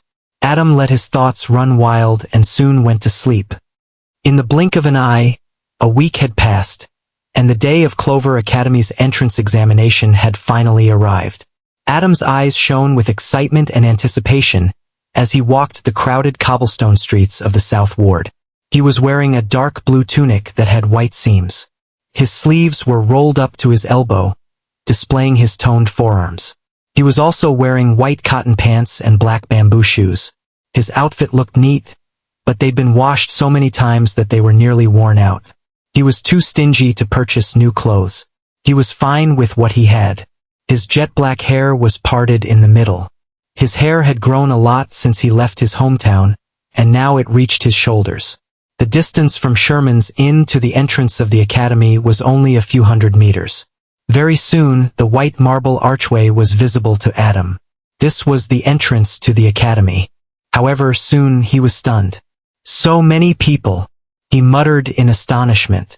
Hundreds of children had lined up in an orderly manner outside the academy's entrance. At a rough count, there were at least 500 children gathered here. Looks like children from all over the Nightingale Kingdom, as well as the other kingdoms of the Southern Federation, have come to enroll at the academy. Adam thought to himself as he calmly walked toward the end of the queue. Hey, everyone, look at this guy. Where does he think he is? Haha, what a clown. Is he lost? Go back to the rice fields, farm boy. When the nearby children caught sight of Adam standing in the queue, they couldn't help but be amused. After all, although Adam was wearing clean clothes, it was undoubtedly of inferior quality. Clearly, he looked like he didn't belong here. Adam ignored the others and stood silently with his arms crossed and eyes closed. Although he felt disgruntled by the harsh words spoken by others, he didn't wish to banter with them at the moment. His full focus was on the examination. A freckled youth standing right in front of Adam saw him and thought of having some fun. He turned around and intimidatingly stared at Adam. "Hey, peasant. Why don't you go tend to the cattle?" This caused the other children to burst into raucous laughter. However, Adam remained unfazed. Seeing this, the freckled youth was slightly annoyed. He firmly clasped Adam's shoulder and repeated, "Hey, didn't you hear me? I said go back to the—" But the words got stuck in his throat. Adam opened his eyes and glared at the boy. "Piss off." The freckled boy's knees weakened, and he stumbled back a few steps. Beads of cold sweat began forming on his forehead. When he looked into Adam's eyes, he felt intimidated for some reason. And this scared him down to his core. He couldn't help but avoid eye contact with Adam. Immediately, he left the place and ran away, finally standing at the end of the queue, far away from Adam. The rest of the children were stunned by what had just transpired. They simply thought that the freckled boy was a coward. But still, they stopped bothering Adam after this incident. Over the past week, Adam spent all his time absorbing souls and going through herbalism knowledge. After absorbing tens of small orbs of light, his soul had strengthened tremendously. Adam's soul was vastly stronger than his peers. So when the freckled youth looked into his eyes, he quickly got intimidated. The boy's soul was overwhelmed by the faint, invisible pressure he felt from Adam's soul. In fact, Adam's soul was already as strong as someone who had just recently become a rank 1 magus. However, after absorbing so many souls inside the mysterious space of the White Lotus, he was beginning to feel full. He suspected that soon he would reach a point where he wouldn't be able to consume any more orbs of light. When that happened, he didn't know what he would do or how we would proceed. Very soon, a group of people wearing dark green cloaks with a 4-leaf clover crest came out of the academy and stood in front of all the children present. An old man, standing in the middle of the group, loudly declared, "The Clover Academy's entrance examination will now begin. Everyone, follow me." For the first time, these children entered the compounds of Clover Academy. They were excited and jubilant, to say the least. The children followed the group of magi obediently. No one dared to act out of line. The campus was full of greenery. Amidst the various exotic trees and small ponds, one could find stone and wood column buildings with beautiful architecture. After walking for a few minutes, the group finally stopped at a large clearing where dozens of tents were erected. The magi turned around, and the old magus from earlier spoke once again. "This is the first hurdle that you all must pass, the aptitude test." Suddenly, there was a clamor amidst the hundreds of children. But the next moment, the old magus continued speaking. Although his voice was subtle, weirdly enough, every single child could hear him speak as if he were right next to them.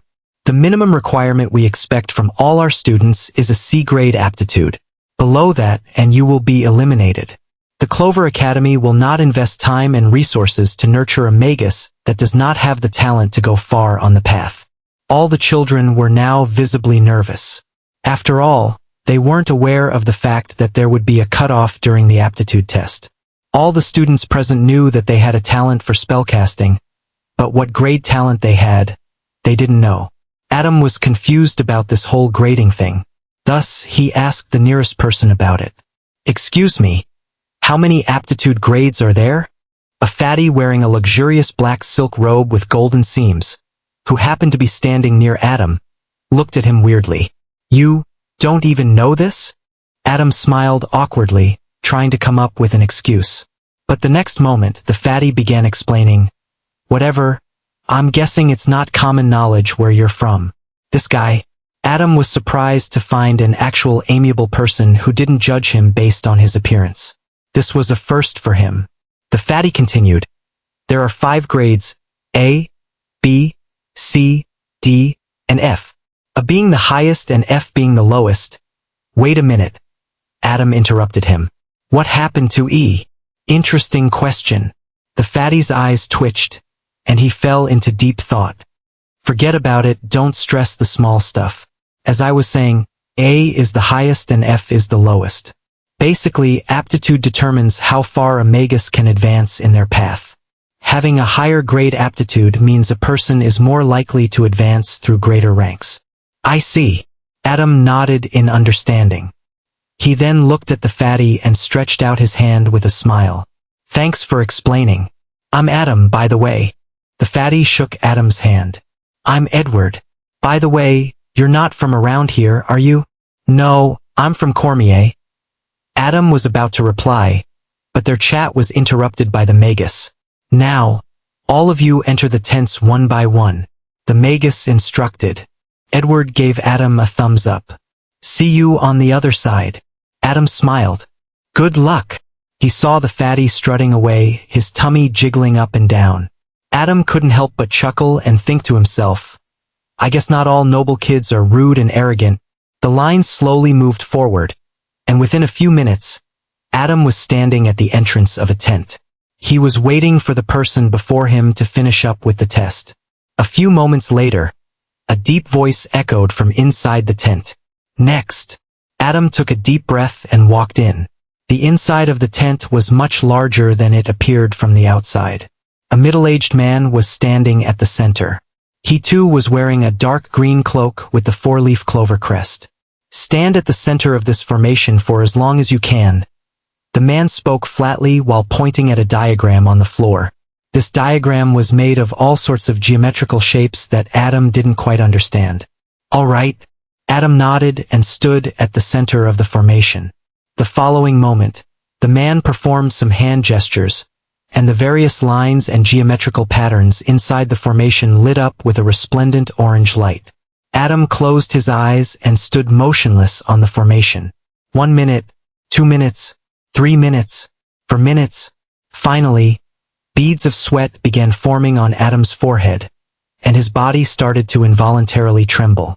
He felt pressure on his body as well as his mind. However, the pressure on his mind was very mild, almost non-existent compared to the pressure on his body. He felt as if he was being submerged hundreds of miles underwater, and the pressure was threatening to pulverize his body. Adam gritted his teeth in pain and spoke in agony. And no more! The next moment, the light from the formation dissipated. The man had deactivated it. He checked the time and nodded. Good. B-grade aptitude, although just barely. Phew! Adam breathed a sigh of relief as he wiped the sweat from his forehead. He clenched his fists and muttered inwardly, I passed.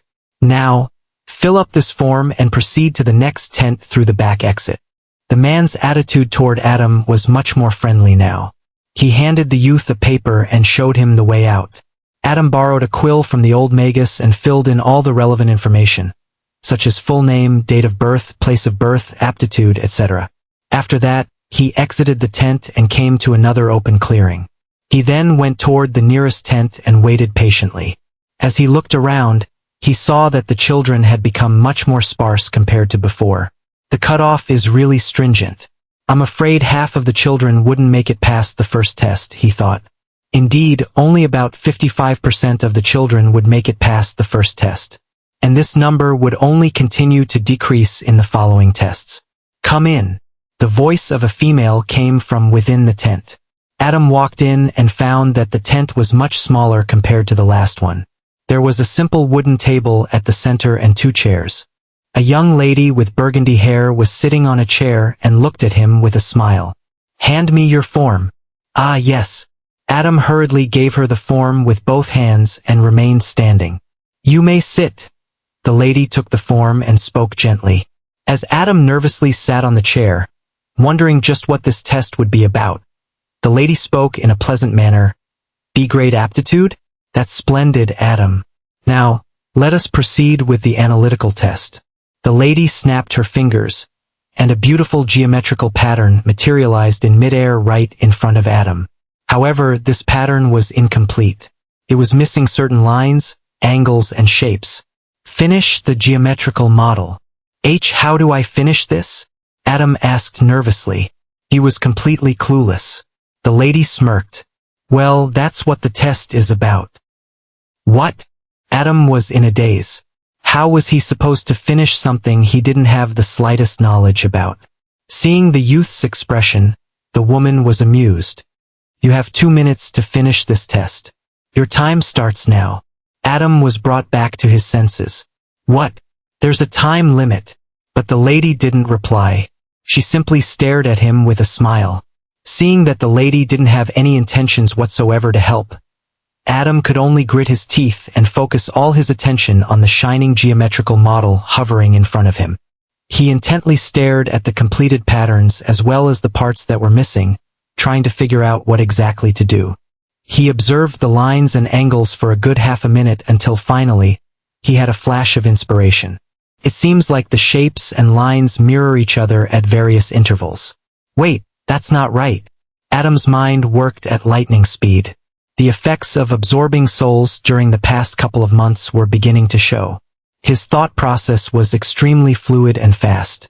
His eyes darted from one point to the other continuously as he mumbled. The top left quadrant mirrors the bottom left. Parallel lines mirror each other. I see. This is a three-dimensional figure. The lady sitting across from him was moved. Adam stretched his hand and pressed one point on the model. He then drew a line and connected it to another point right across from it. A new line was magically formed mid-air following Adam's actions. Soon, a minute had passed. Adam continued to connect dot after dot, creating lines and patterns, inclining one line to the other, and forming an angle at their intersection. His speed initially was slow, but slowly he began to connect everything very quickly, almost as if on instinct. He moved both his hands in a mesmerizing manner, as if he were a masterclass artist in the process of finishing a beautiful painting. With only a few seconds short of the 2-minute timer, Adam finally connected the last pattern and completed the model. As soon as the geometrical model was complete, it gave off a bright radiance and then dispersed into tiny motes of light. Finally done! Adam breathed out in relief. He then looked at the lady across from him, whose mouth was agape, as if she couldn't believe what had just transpired. Is everything all right? He got slightly nervous seeing such a reaction from the lady and was wondering if he had done something that he wasn't supposed to. Yes, everything's all right. The lady composed herself and looked at Adam. Excellent job. You may proceed to the next test through the back exit. All right, thank you. Adam stood up and exited the tent. The burgundy-haired lady looked at Adam's departing back and thought in surprise. What great analytical skills! That geometrical pattern from earlier was actually an incomplete spell model for a rank 1 spell. Generally, without proper knowledge, it would have been nigh impossible for a layman to complete the pattern. The academy required the student to only complete 25% of the model to pass the test. This test not only tested one's analytical skills but also comprehension ability. In the long history of the Clover Academy, only a handful of students had been able to complete the second test of the entrance examination. And all of them grew up to be famous magi. To be able to complete such a test meant that the person would have much less difficulty analyzing, comprehending, and memorizing spell models as they progressed further. After all, spell models became exponentially harder to analyze the further a magus advanced. I must immediately inform the higher-ups. Special attention needs to be given to this boy. The lady took out a palm-sized circular disc from within her cloak, injected mana into it, and relayed the information. Unknowingly, Adam had already kicked up a storm before even entering the academy. After exiting the tent, Adam found himself on a large square. The streets were paved with white bricks and lampposts were placed on the sidewalk at fixed intervals. And in front of him was a grand 3-story building. At the center of the crossroad, there was a large and spectacular fountain. Many children were sitting around the fountain. Some sat on the grass on both sides of the streets. All these children had passed the first 2 tests and were in a very happy mood. Adam found a tree nearby and walked toward it. He sat under its shade, plucked a blade of grass, and began chewing on it.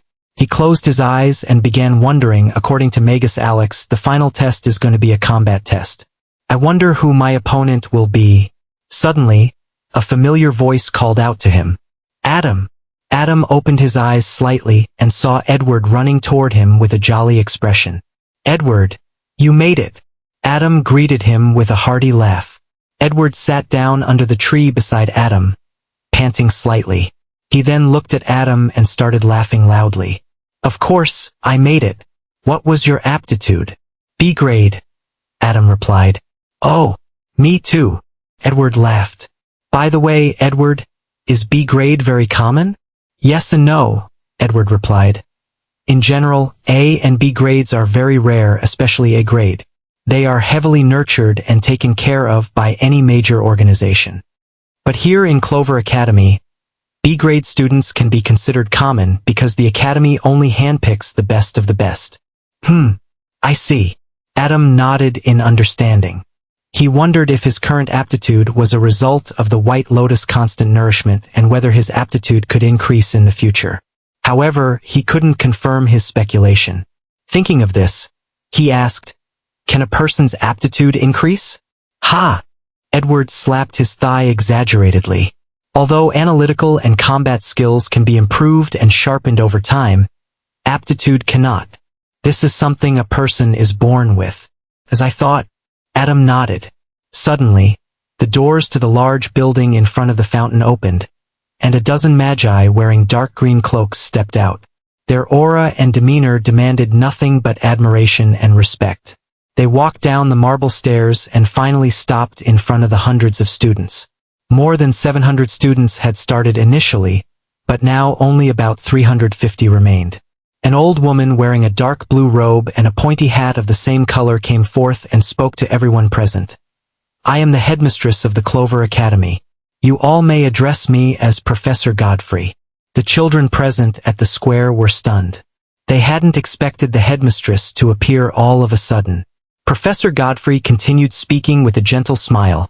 Although the entrance examination consists of 3 tests, only the first 2 are required for your admission into the academy. The final test is only used for the first-year rankings. The children were confused. However, some of them could understand what the headmistress had just conveyed, and they couldn't help but be exhilarated. Seeing the puzzled expressions of most of the students present, Professor Godfrey chuckled. That means all of you have passed the Academy's entrance examination. Welcome to Clover Academy. The children burst into loud cheers. All of them were incomparably excited. After all, Clover Academy was the best institute for learning magic in the entirety of the southern part of the continent. In this part of the continent, every kid who aspired to be a magus would dream of one day attending the prestigious Clover Academy. That dream had finally come true for all the children present at the square today. Adam was no different. The moment he learned that he had been admitted to the academy, he raised his hands and jumped in joy. He even gave Edward a tight hug and began jumping around in sheer excitement. Professor Godfrey loved seeing this scene every year when she welcomed students into the academy. Their childlike curiosity and the way they yearned to learn magic made her very gratified. She looked at all the students present at the square. Her gaze then landed on a girl who had blonde hair and green eyes and was wearing round black-rimmed glasses. The girl, unlike the other kids, was standing in an aloof manner as if it was a given that she'd be accepted into the academy. Professor Godfrey's gaze then shifted to a blonde youth with blue eyes who was standing with his arms crossed and had an extremely smug look on his face. This boy was none other than Jeffrey. So these two have A-grade aptitudes, she thought inwardly. Finally, her gaze landed on Adam, who was hugging a chubby boy and jumping around like a monkey. Seeing his actions, Professor Godfrey couldn't help but chuckle. And this is the prodigy with the splendid comprehension ability. No wonder Berger has taken an interest in him. She let all the children enjoy this special moment, and only after everyone had calmed down did she start speaking again. Everyone, follow me into the auditorium inside the main building. There, you will participate in the combat assessment. This will determine your rankings for the first year. Additionally, the students who come in first, second, and third place will receive exceptional rewards. Please keep in mind that these rewards are very precious and rare. Therefore, I want all of you to try your best. The children then followed behind the dozen magi who were, in fact, professors. They entered the main building in an orderly fashion and soon arrived at the auditorium. Just like everything else on campus, the auditorium was also humongous in size. On the far end of the auditorium was an elevated stage. The rest of the auditorium consisted of around 120 octagonal sitting mats that hovered a few inches above the wooden floors. All the professors, including the headmistress, got onto the stage and then looked at all the students present. Professor Godfrey solemnly said, "These mats that you see in front of you have all been inscribed with an illusion formation. Once you sit on it, your mind will enter a simulation where you will fight. This is how the combat assessment will be carried out." The children exclaimed in surprise. Without a doubt, most of them, if not all of them, had thought that they'd have to physically duke it out with other people for the combat test. But who would have thought that they'd be fighting inside an illusion? "Now, all of you may wonder," Professor Godfrey began, "why must magi engage in direct combat when we can simply cast spells from afar? Well, let me tell you, that is simply flawed thinking." Professor Godfrey's tone became more solemn, and her voice turned up a notch. "There will be times when your spellcasting will be interrupted by your enemies, or something else might happen that could prevent you from using mana. What are you going to do then? A magus should always be prepared for everything. To embark on the path of a magus means to fight against the natural order of the world. It is true that as magi we are scholars, but we are also brave warriors. To become a magus means to pursue the truth and also to fight against all odds and firmly stand tall in the face of adversity. We are arcane scholars. We are warriors. We are magi. And this is our path of magic." "Oh!" All the children raised their fists and screamed in unison. A raging fire had been lit up in the depths of their hearts. The headmistress's words thoroughly resonated with every student present. Adam clenched his fists tightly as his eyes shone with newfound determination. The words of the headmistress kept repeating inside his mind. "We are scholars. We are warriors. We are magi." A new group of magi appeared inside the auditorium. They were wearing olive-colored cloaks. These magi were students, more precisely, they were final-year students. They were here to help accommodate the new students inside the illusion formation. One of these students, a beautiful young lady with black hair and blue eyes, suddenly walked up to Edward and warmly hugged him from behind. Edward was clearly startled, but when he turned his head and saw who it was, he blew a breath of relief and then grumbled, "Don't scare me like that." He then softly added, "Also, don't hug me in public. It's weird." The girl smiled warmly and then pulled Edward's chubby cheeks. "Congratulations, Edward dearest. I am very proud of you." Hearing sincere praises, Edward smugly laughed while repeatedly nodding. "Hee hee. Thank you, thank you." The young lady looked at Adam and then asked Edward, "Did you make a new friend?" Edward nodded. "Yes, this is my friend, Adam. He also has a B-grade aptitude just like me." "Hello, Adam." The young lady stretched her fair arm. "I'm Elaine, Edward's elder sister." Adam was taken aback by her arrival, but he quickly shook Elaine's hand. Hello, Elaine. I'm Adam." Elaine offered him a smile and a nod. She then bade the two farewell and began assisting her classmates. While the first batch of new students was taking their seats on the illusion formation, Adam asked Edward with great doubt, "Edward, you sure you're not adopted?" "Huh." Edward squinted his eyes. "Why would you say that?" "Well, your sister is so pretty." Adam then carefully thought of the right words to say, but couldn't, so he just decided to be direct. "While you're just round and ugly." "Humph." Edward snorted so hard his chubby cheeks were jiggling. "I'm just waiting for my growth spurt." "Just you wait." Just as the two friends were bantering with each other, a third of the new students had already hopped onto the illusion formation. And within a minute, half of these students were ejected from the formation. Clearly, they had already been defeated inside the illusion. All of them had terrified looks on their faces, and some had even passed out from excessive fear. However, something very interesting was happening currently inside the formation. One of the students, the girl who had an A-grade aptitude, was doing something extraordinary. Even the professors were astonished. This child has decent fighting skills. I agree. Although she's young, she's very learned in the art of combat. Indeed, a good seedling. The professors standing around the headmistress were full of praise. It was rare for a student to be gifted in magic as well as fighting. The latter was usually only cultivated over time. It had to be known that all the new students present were only 15 years of age. None of the other students could see what was happening within the illusion formation, but how could these professors, who were experienced magi, not know? They could clearly see the progress of every student inside the formation.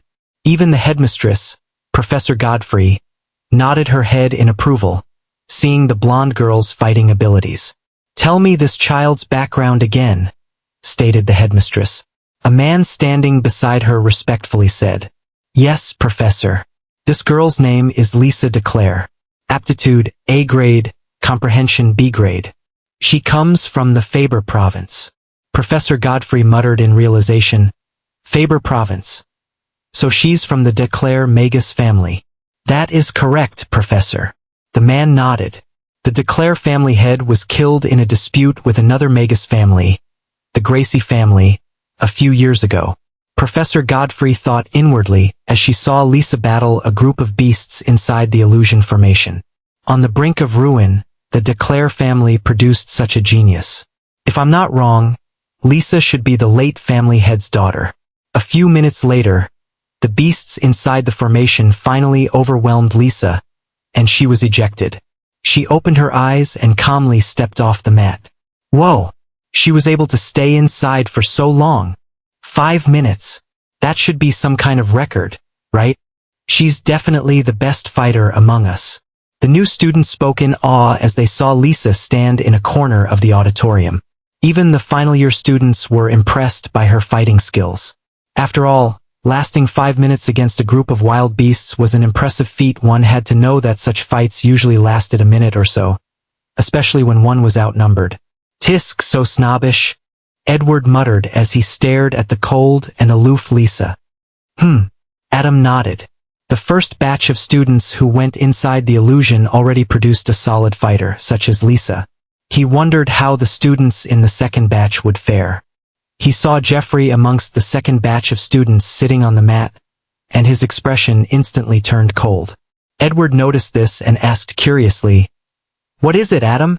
You look mad." "It's nothing," Adam said in an icy tone. "I just caught sight of a hateful scumbag." Edward was surprised by Adam's sudden change in demeanor. He looked in the direction Adam was looking at and saw a blonde youth smugly sitting on the mat. Edward figured the two might have some enmity and couldn't help but be curious. Adam changed the subject and asked something that had been on his mind since he entered the academy. "By the way, why don't I see any elves or dwarves or any other races at the academy?" "Oh, that's because foundational mana training for each race is different because of our differing anatomies. The elves have their own schools and so do the dwarves and gnomes. Clover Academy is strictly for humans," Edward replied. "I see." Adam nodded in understanding. Soon, the second batch of students entered the illusion formation, and within the first 10 seconds, many were starting to get ejected. Adam had his eyes on Jeffrey, but was surprised to find that he was ejected only a few seconds after the 1-minute timer.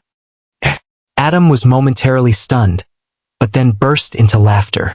What did I even expect from this rat? Even back when they were in the traveling party, Jeffrey had never displayed any noticeable fighting skills. Whenever he came to look for trouble with Adam, he would always gang up on him and was, in fact, very cowardly by nature. "You must really dislike this guy, huh?" Edward asked as he saw Jeffrey step off the mat and walk away in embarrassment. "Dislike?" Adam snorted. "I hate him. Anyway, I'll tell you about our history later. For now, let's get ready for the combat test. It'll be our turn next."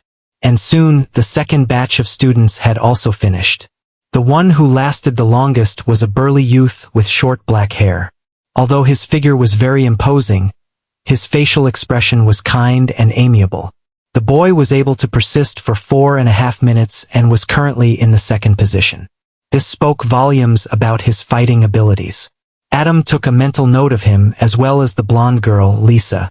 And finally, the last batch of new students sat on the hovering mats one by one. Adam and Edward sat beside each other. Edward was slightly nervous, whereas Adam had a determined expression and encouraged himself to beat Lisa's record. A final-year student approached them and began explaining, "When the illusion formation activates, you will find yourself inside a simulation where you will have to fight against wild beasts. The more beasts you kill and the longer you last inside, the greater your ranking will be. Furthermore, the beasts you'll be facing inside will all be normal wild beasts and not magical beasts. And last but not least, the moment before you are killed inside the simulation, you will be ejected. This will ensure that you do not suffer any severe psychological injuries." Any questions? Adam was quite surprised by the workings of the formation. He asked, "You mean to say that no matter what, I won't die inside?" "Correct." The student nodded. "However, the pain you feel from any sustained injuries will be very much real." "Understood," Adam replied in excitement. If it was true that he would not die inside, then he could go all out.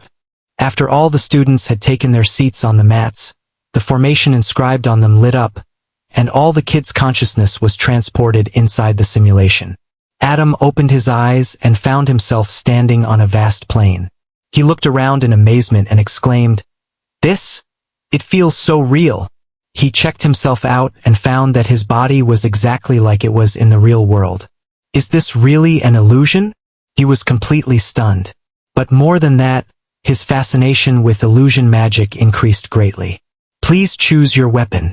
Suddenly, a mechanical voice echoed in his surroundings. The next moment, dozens of weapons appeared out of nowhere and levitated in front of him. Adam was taken aback at this sudden change. There were all sorts of weapons, such as spears, glaives, staffs, swords, scimitars, shields, gauntlets, hammers, axes, etc. Without hesitation, he chose the sword. Although he was not at all proficient with this weapon, it was still the weapon he was most familiar with. As he grabbed the hilt of the long sword, all the other weapons disappeared. Following that, 6 hyenas appeared in the distance, growling at him menacingly. They were inching closer slowly, trying to surround him. But, before the hyenas could make another move, Adam had already dashed in their direction. He recklessly charged amidst the pack of hyenas, all the while laughing savagely. "Ha! I'm going all out." It had to be said that the simulation was very lifelike. When Adam charged at the pack of hyenas, these animals first displayed a shocked expression, followed by primal ferocity. Adam was stunned momentarily before grinning from ear to ear. "Good. This is how it should be." He jumped and raised his long sword. Before he had even landed on the ground, he swung the sword down viciously and cut a hyena in two. And as soon as he landed amidst the pack, he began his wanton slaughter. Although his swordplay was very amateurish and full of faults, that didn't stop Adam from cutting down the beasts. His body moved by instinct as he swiftly dodged the beasts' attacks, and when the time was right, he would go for the kill. One by one, the beasts kept dying and then dissipating into phantoms. In their place, more beasts materialized and began attacking him. Thanks to his strengthened perception, Adam was completely in the zone as he kept dodging and attacking repeatedly. All the while, the grin on his face never faded. The boy was slowly beginning to realize just how much he loved fighting. Outside the simulation, the magi present on the stage all had mixed reactions. "This child, so barbaric." "I agree. He fights like those mercenaries in the secular world. No class at all." "Heh, so what? The kid's an unpolished gem. With proper guidance, he might become a splendid magus. From what I can see, the kid is simply fighting on instinct. Imagine his fighting abilities when he learns a magic combat technique." Time continued to tick, and the 4-minute timer was soon up. Inside the simulation, Adam was already bathed in blood. But despite that, he continued to hack down with his sword and kill the beasts that were popping up one by one. For the first 3 minutes, he was unscathed. But after he was grievously injured by a hyena, the blood loss affected his performance. And after that, the wounds kept on accumulating. For every beast Adam killed, he'd receive numerous wounds in return. Although the pain was unbearable, he knew he wouldn't die. So he simply gritted his teeth and continued to slaughter away. And soon the 4-minute and 30-second timer was up. Adam was now officially in second place in the ranking. Seeing the time on the clock, the burly youth who was previously in second position, and now third, could only shake his head with a wry smile.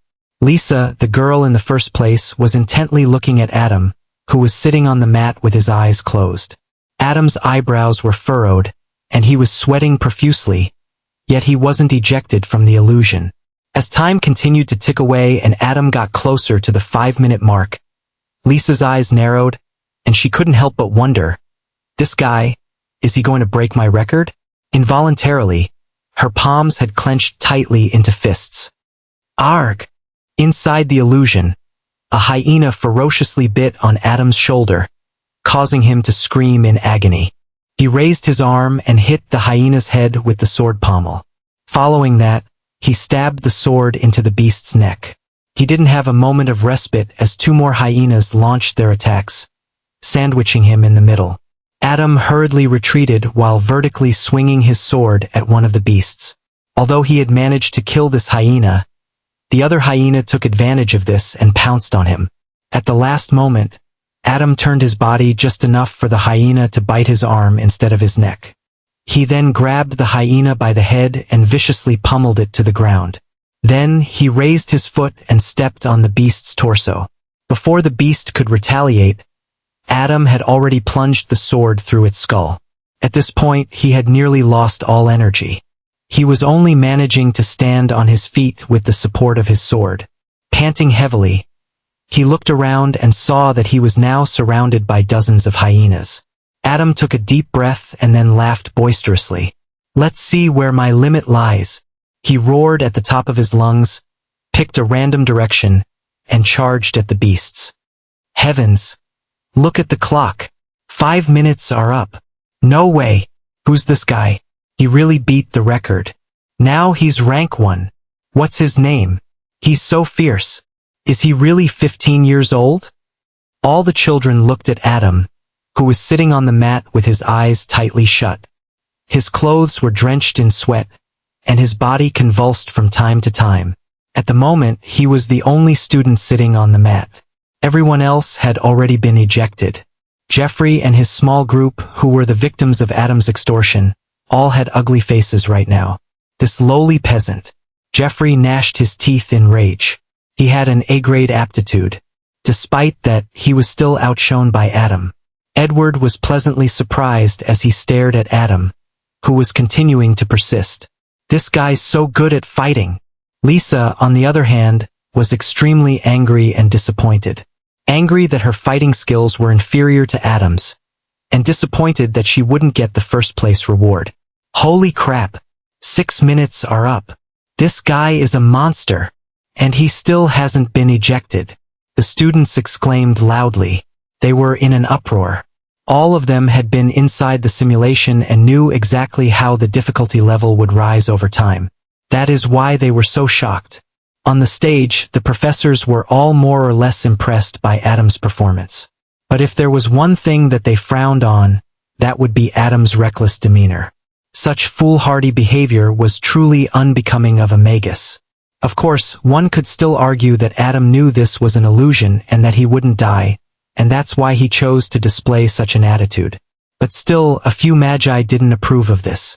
It's time, Professor Godfrey muttered with a faint smile.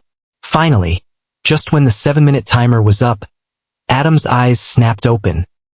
The first thing Adam did when he opened his eyes was to immediately touch his neck in panic. After confirming that his neck was still intact, he breathed a sigh of relief. Phew, that simulation felt too real. Before he was ejected, the hyenas had thoroughly surrounded him and pinned him to the ground. The last thing Adam saw was a ravenous hyena ruthlessly biting down on his throat. Adam wiped the sweat off his face and slowly stood up. He looked around and saw that all the mats were empty. The hundreds of students were standing and silently looking at him like he was some sort of monster. Suddenly, Professor Godfrey's gentle voice broke the silence. Congratulations, Adam. You were able to last 7 minutes and 18 seconds. You are now officially ranked first among the first-year students. There was a wide round of applause, not just from the students but also from the professors. Even Lisa, aloof as she was, had to acknowledge Adam's fighting skills. She also clapped, albeit for only a few seconds. The only people who weren't applauding were Jeffrey and his entourage. After the applause died down, Adam looked at the headmistress and replied respectfully, "Thank you, Professor. May I ask a question?" "Go ahead," replied Professor Godfrey with a smile. "In the history of the Academy's entrance examination, what's the longest a student has lasted inside the illusion formation?" Adam asked expectantly. 7 minutes and 45 seconds. Professor Godfrey stated. You, Adam, are in third place if we are to consider the results of all the combat tests since the inception of the Academy. There was a collective gasp heard from all the students. They were stunned. To come in third place while taking into account all the combat assessments. What did that mean? It was simply shocking. One had to know that Clover Academy had been established in Moon City for hundreds of years. In fact, the Academy had been there even before the Nightingale Kingdom was founded. After the commotion had died down and Adam had stepped off the mat and taken his place among the new students, Professor Godfrey once again congratulated everyone. Now that the rankings are out, you may all proceed to the dormitories. But before that, you must complete your registration at the Academy's administrative building. Your seniors will guide you through the process. Tomorrow will be orientation day, where senior students and some faculty members will introduce you to the various places in the Academy. And finally, 2 days later, your classes will officially begin. Study hard and train diligently. You are the future of Clover Academy. After another round of cheering, all the new students excitedly left the auditorium and followed the final year students into the administrative building. The registration didn't take much time. The students had to fill in some additional personal information and pay a fee of 10 platinum pieces for the first academic year. The Academy was very strict about the enrollment fee. They would not accept anything other than platinum coins. After all the paperwork was done, each student was handed a wooden trunk and then assigned to their dorm rooms. Within an hour, all the new students had reached their respective dormitories. The boys' residential building was on the east side of campus, and the girls' was on the west side. At the administrative building, Adam and Edward had already decided to become roommates. Each student was going to be assigned a random roommate anyway, so the two decided to stay together since they were already acquainted with each other. On the third floor of the boys' residential building, Adam and Edward stood in front of dorm 52A with excited looks. Adam placed the large trunk on the floor and then unlocked the door. The two entered the dorm and looked at the room's layout with bright eyes. Edward had grown up in opulence, so he wasn't impressed that much, but the same couldn't be said about Adam. Whoa, this is where we're gonna stay for the next year? Amazing! Adam marveled. The Academy's dorm was very spacious, to say the least. Upon entering the dorm, the two were greeted by a large living room. An exquisite crystal chandelier hung from the ceiling that illuminated every part of the dorm. The floor was carpeted with excellent quality rug. There was a set of couches and a small round table that was aesthetically pleasing to look at. To the left of the living room was the bathroom. It had a marble-tiled bathtub and a lavatory within a small cubicle. There was also a sink, full-length mirror, and shelves to keep towels and other toiletries. Twin bunk beds were situated on the right side of the living room. There were also 2 closets beside the bunk beds. And finally, directly across the living room was a small area that would serve as the study room. Not bad. Edward inspected the dorm and then lazily lay on the bed. I call dibs on the bottom bed, he. Adam rolled his eyes and thought inwardly, you're too fat to climb to the top bed anyway.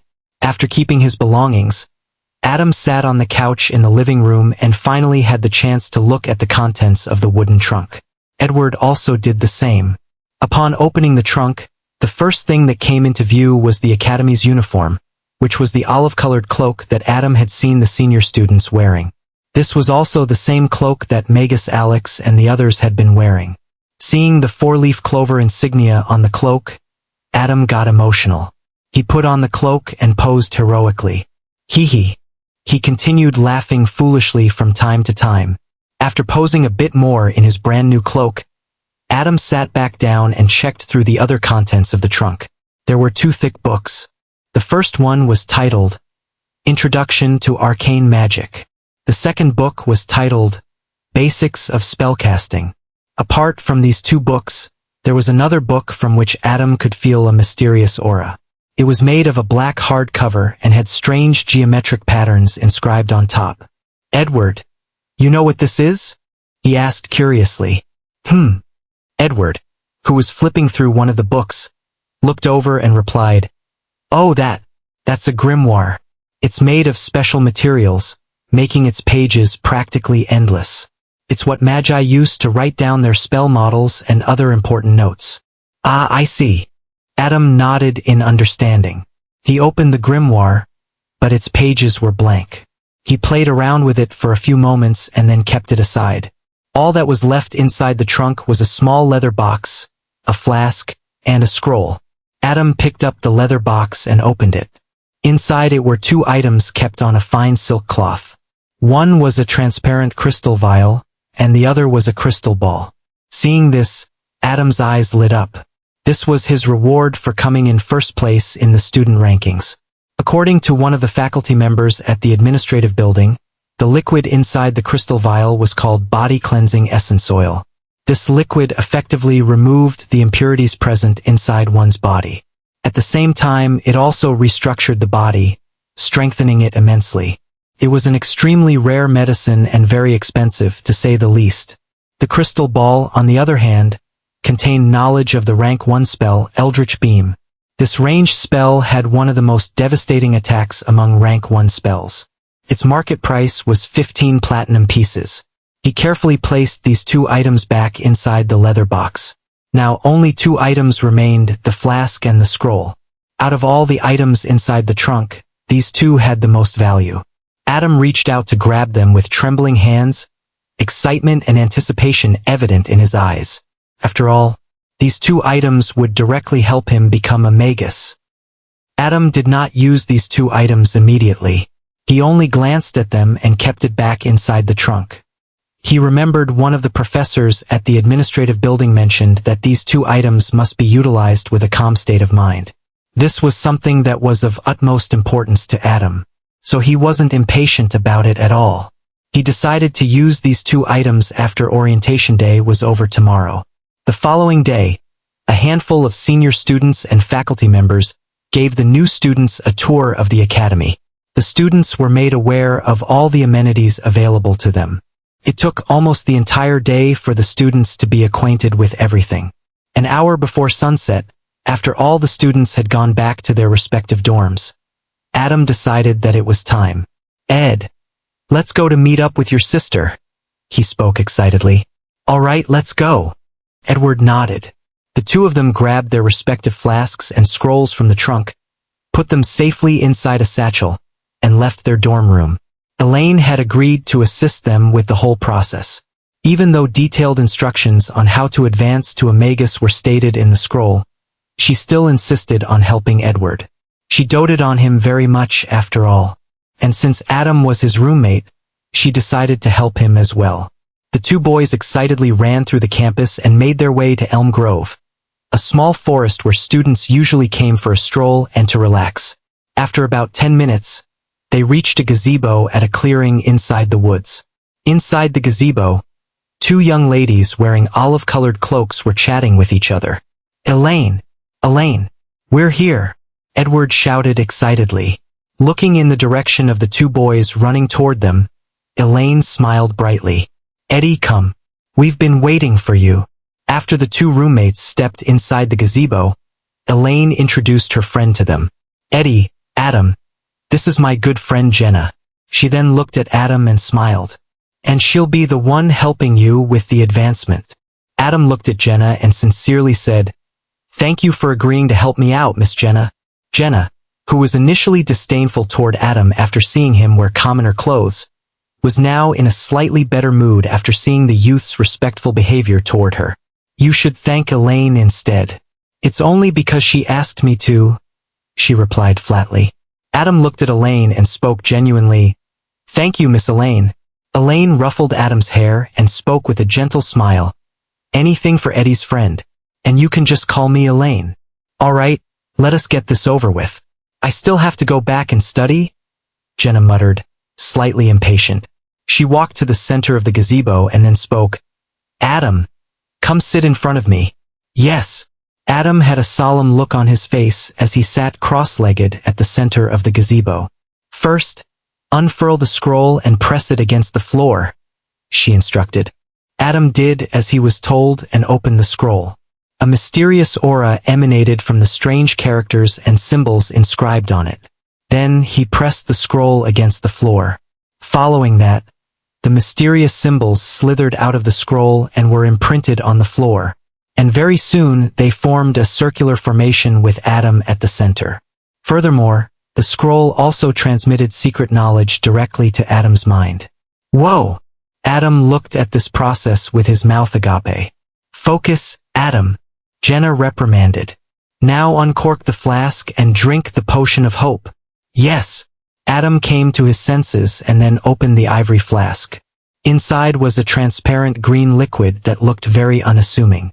However, it was anything but ordinary, as it was the single most important thing required for a normal person to become a magus. For as long as one can remember, from the dawn of magical civilization, humans have always consumed this magical potion to unlock the raw potential inside their mortal bodies. For thousands of years, the recipe for this potion had been passed down for generations. And over time, it had been refined and improved repeatedly. This potion served only one function, and that was to allow a person to feel mana. And that is why this potion was named the Potion of Hope, for it gave a mortal hope to transcend boundaries and become a magus. Adam had a solemn look on his face as he saw the transparent potion inside the flask. Without hesitating, he gulped the entire thing in one go. The moment the potion entered his mouth, it magically transformed into gas and spread through every fiber of his body and even his mind.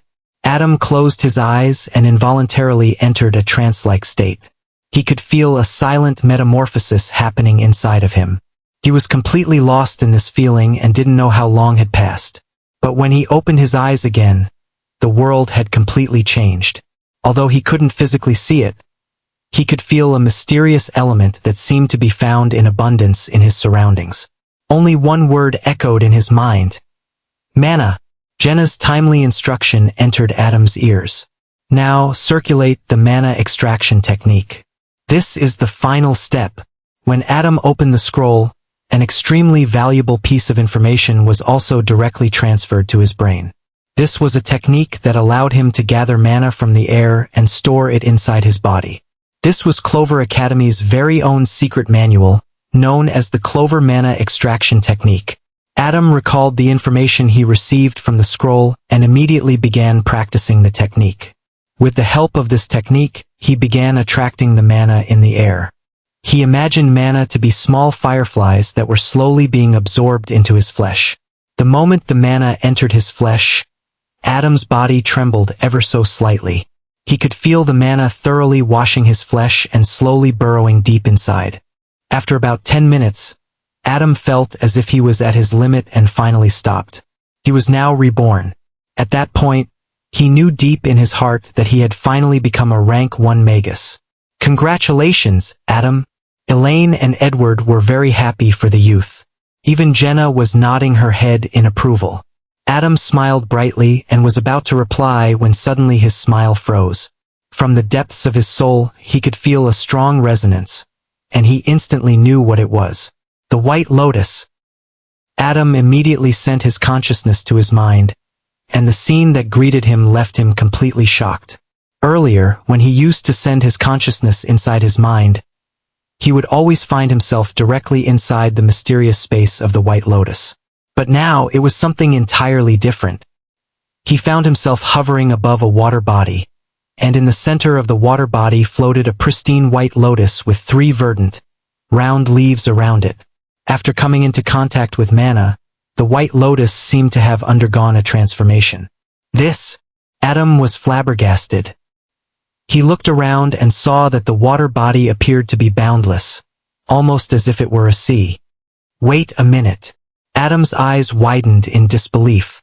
A sea? Although the Academy's mana extraction manual only included knowledge relevant to a rank 1 magus, Adam recalled some of the bits and pieces of information about subsequent ranks that he had absorbed from the memory of the powerhouse. A sea. A sea. The youth muttered incoherently, his face filled with shock. Impossible. Right at that moment, Adam's consciousness returned to the real world when Edward called out to him. Adam, you all right? Seeing the concerned look on his roommate's face, Adam nodded. Why yeah, I'm okay. I was just overwhelmed by this new feeling. Okay, hurry up and move. I need to advance as well. Edward spoke excitedly. Adam got to his feet in a daze and stood at the side.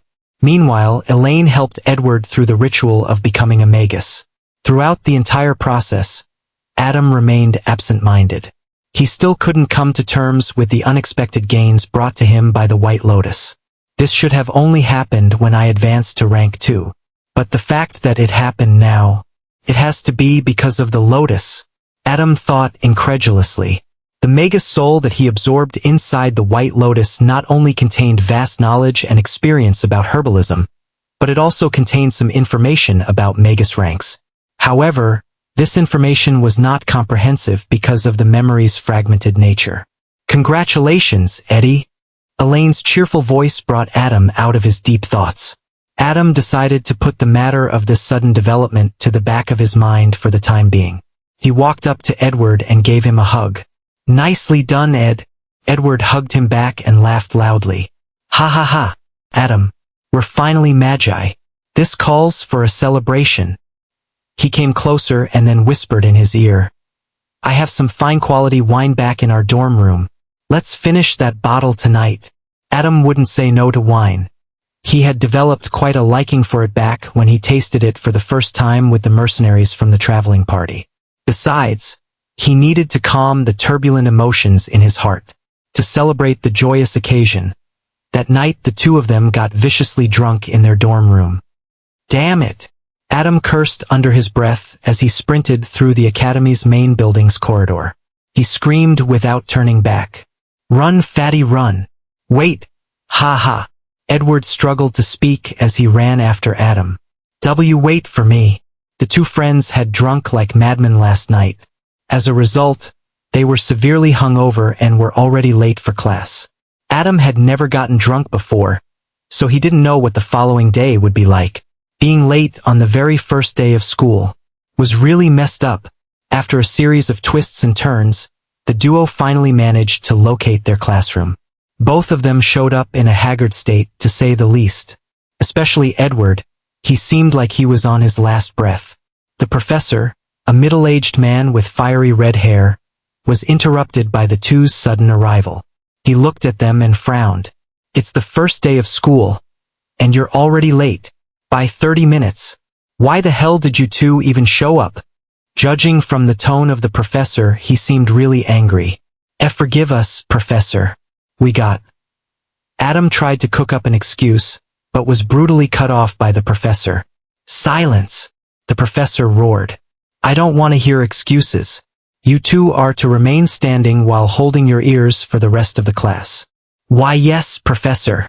Adam and Edward could only helplessly nod. They stood by the door while holding their ears. This elicited a round of hushed laughter from the rest of the students in class. However, the professor didn't reprimand the class. After all, the whole point of the punishment was to make the two latecomers stand in embarrassment. As I was saying, the professor continued his lecture. Rank 1 is also known as Mana Foundation. This rank consists of 5 minor stages that a magus must advance through to be promoted to the next rank. The first minor stage is the flesh stage. Here, the magus absorbs the mana in the air and thoroughly washes their flesh. Only when every inch of the flesh has been nourished by mana can the magus advance to the next minor stage, called the muscle stage. Seeing that all the students were paying attention and taking notes, the professor nodded and continued explaining. The same happens in the second stage. Mana thoroughly nourishes all the muscles and tendons in the body until it seeps further in, at which point, the magus advances to the bone stage, where the cycle repeats itself. After the bone stage comes the organ stage and finally the neural stage. In the fifth and final stage, mana nourishes the brain and the nervous system.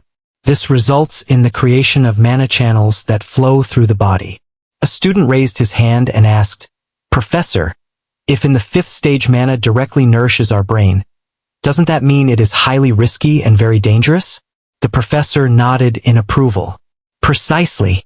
The fifth stage is the most dangerous and the first major hurdle that a magus faces. If something were to go wrong during this stage, then the magus would become a vegetable with no hope of recovery. All the students gasped in apprehension. The professor, however, comforted everyone with his next words. That is why it is so important to receive proper guidance when on the path of a magus, and you all, as students of Clover Academy, will naturally be taken care of. Always remember, kids, we can look far only because we're standing on the shoulders of giants. For the rest of the class, the professor taught other basic points that a rank 1 magus needed to take note of. However, no information was disclosed regarding rank 2. After all, that was highly confidential knowledge. But Adam knew exactly what happened after a magus reached the neural stage. In order to advance to rank 2, 2 prerequisites must be fulfilled. Firstly, the magus needs to guide the mana through the mana channels and condense it at the center of their body. The second prerequisite is the formation of the spirit sea, which only happens after the brain has been nourished and enhanced by mana. But thanks to the White Lotus, Adam had already achieved the unprecedented feat of forming the spirit sea as a mere rank 1 magus. It had been 5 days since Adam started studying at Clover Academy. Apart from the basics of arcane magic and other foundational knowledge required for the mana extraction technique, nothing else was taught. All the new students were told to focus on extracting mana from the surroundings and nourishing their bodies. After all, this was one of the most important things one had to practice on the path of a magus. The first academic week served as a sort of warm-up for the new students to get used to being a magus as well as the complex subjects that they would soon have to study. On this day, Adam and Edward were walking back to their dorms from the last class of the day. It was Friday, and they were free to do whatever they wished for the weekend. "I remember you said you wanted to buy a few things from the herb store, right?" Edward asked curiously as he munched on a sweet bun. "Yeah," replied Adam excitedly. "Let's keep our stuff back at the dorm, and then we can head out." He needed to buy a special type of water solution. If he were to mix this solution with the body-cleansing essence oil, which was one of the rewards he had gotten, the effects would be much more potent. Naturally, he knew of this special method because of the memory he had absorbed. Apart from that, he also needed to buy a set of apparatuses to start brewing his own potions. This would be a really big investment for him. However, once he started selling his own potions, he would make loads of money. The two of them kept their stuff back at their dorm and immediately left campus. They walked through the bustling streets of South Ward and made their way to the market by the harbor. The sun had already set, and the city was bathed in the glow of artificial lights. In the distance, the lunar bridge radiated starlight in a spectacular fashion. It was only at night that Moon City truly came alive. The duo made their way through the crowded streets and finally arrived at Herbs and More. Adam, all of a sudden, thought of something, and a mischievous light flashed through his eyes. He bowed exaggeratedly and made way for his friend. "After you, Lord Edward." "Eh?" Edward was momentarily stunned, but then laughed in satisfaction. "Hee, my dear roomie Adam, have you finally realized my greatness? Very well, I will lead the way, and you shall follow behind me." Yes, my lord." Adam bowed even more and said in reverence, "Your greatness knows no bounds." You're not so stupid after all." Edward raised his chin and entered through the door. But the moment he set foot inside, he froze. In front of him was a 3-headed dog that was staring at him ominously. Edward was scared shitless. Not a word escaped his lips as he stood there frozen. And before he knew it, the demonic dog had already pounced at him. "Eek!" Edward screamed in an extremely high-pitched voice and fell on his bum. "Somebody save me! However, the pain he expected never arrived. Instead, all he heard was boisterous laughter. Ha ha ha ha. Adam was unable to control himself. Ed, you ha ha ha. You're too funny. Son of a bitch. Edward slapped his thigh when he realized that he had been fooled by his friend. Adam helped him to his feet while still laughing. The look on your face was priceless. Humph. Edward harumphed and stomped inside the store. He wanted to scold the person who cast the illusion, but then realized that if the other party could create such a lifelike illusion, then they had to be a magus. Upon this realization, his anger deflated like a balloon, and he glared at Adam with resentment. Just you wait. I'll get back at you. After apologizing to his roommate a few more times, Adam walked up to the counter where the old gnome was sitting and smoking from his pipe. He pressed his hand against his chest and bowed like a gentleman. Good evening, Sir Magus. The gnome replied in a bored manner. Looks like someone managed to teach the cheap caveman some etiquette. Cheap? Caveman? Me? Adam thought to himself helplessly. However, he had indeed been taught some basic noble etiquette by Edward in the past few days. Thinking of this, Adam introduced his roommate.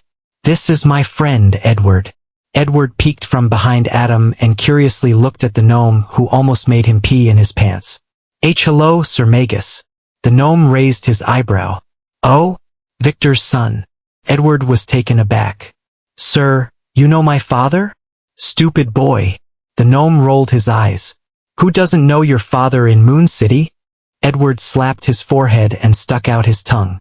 I meant to say, how did you know I'm my father's son? The gnome's voice softened.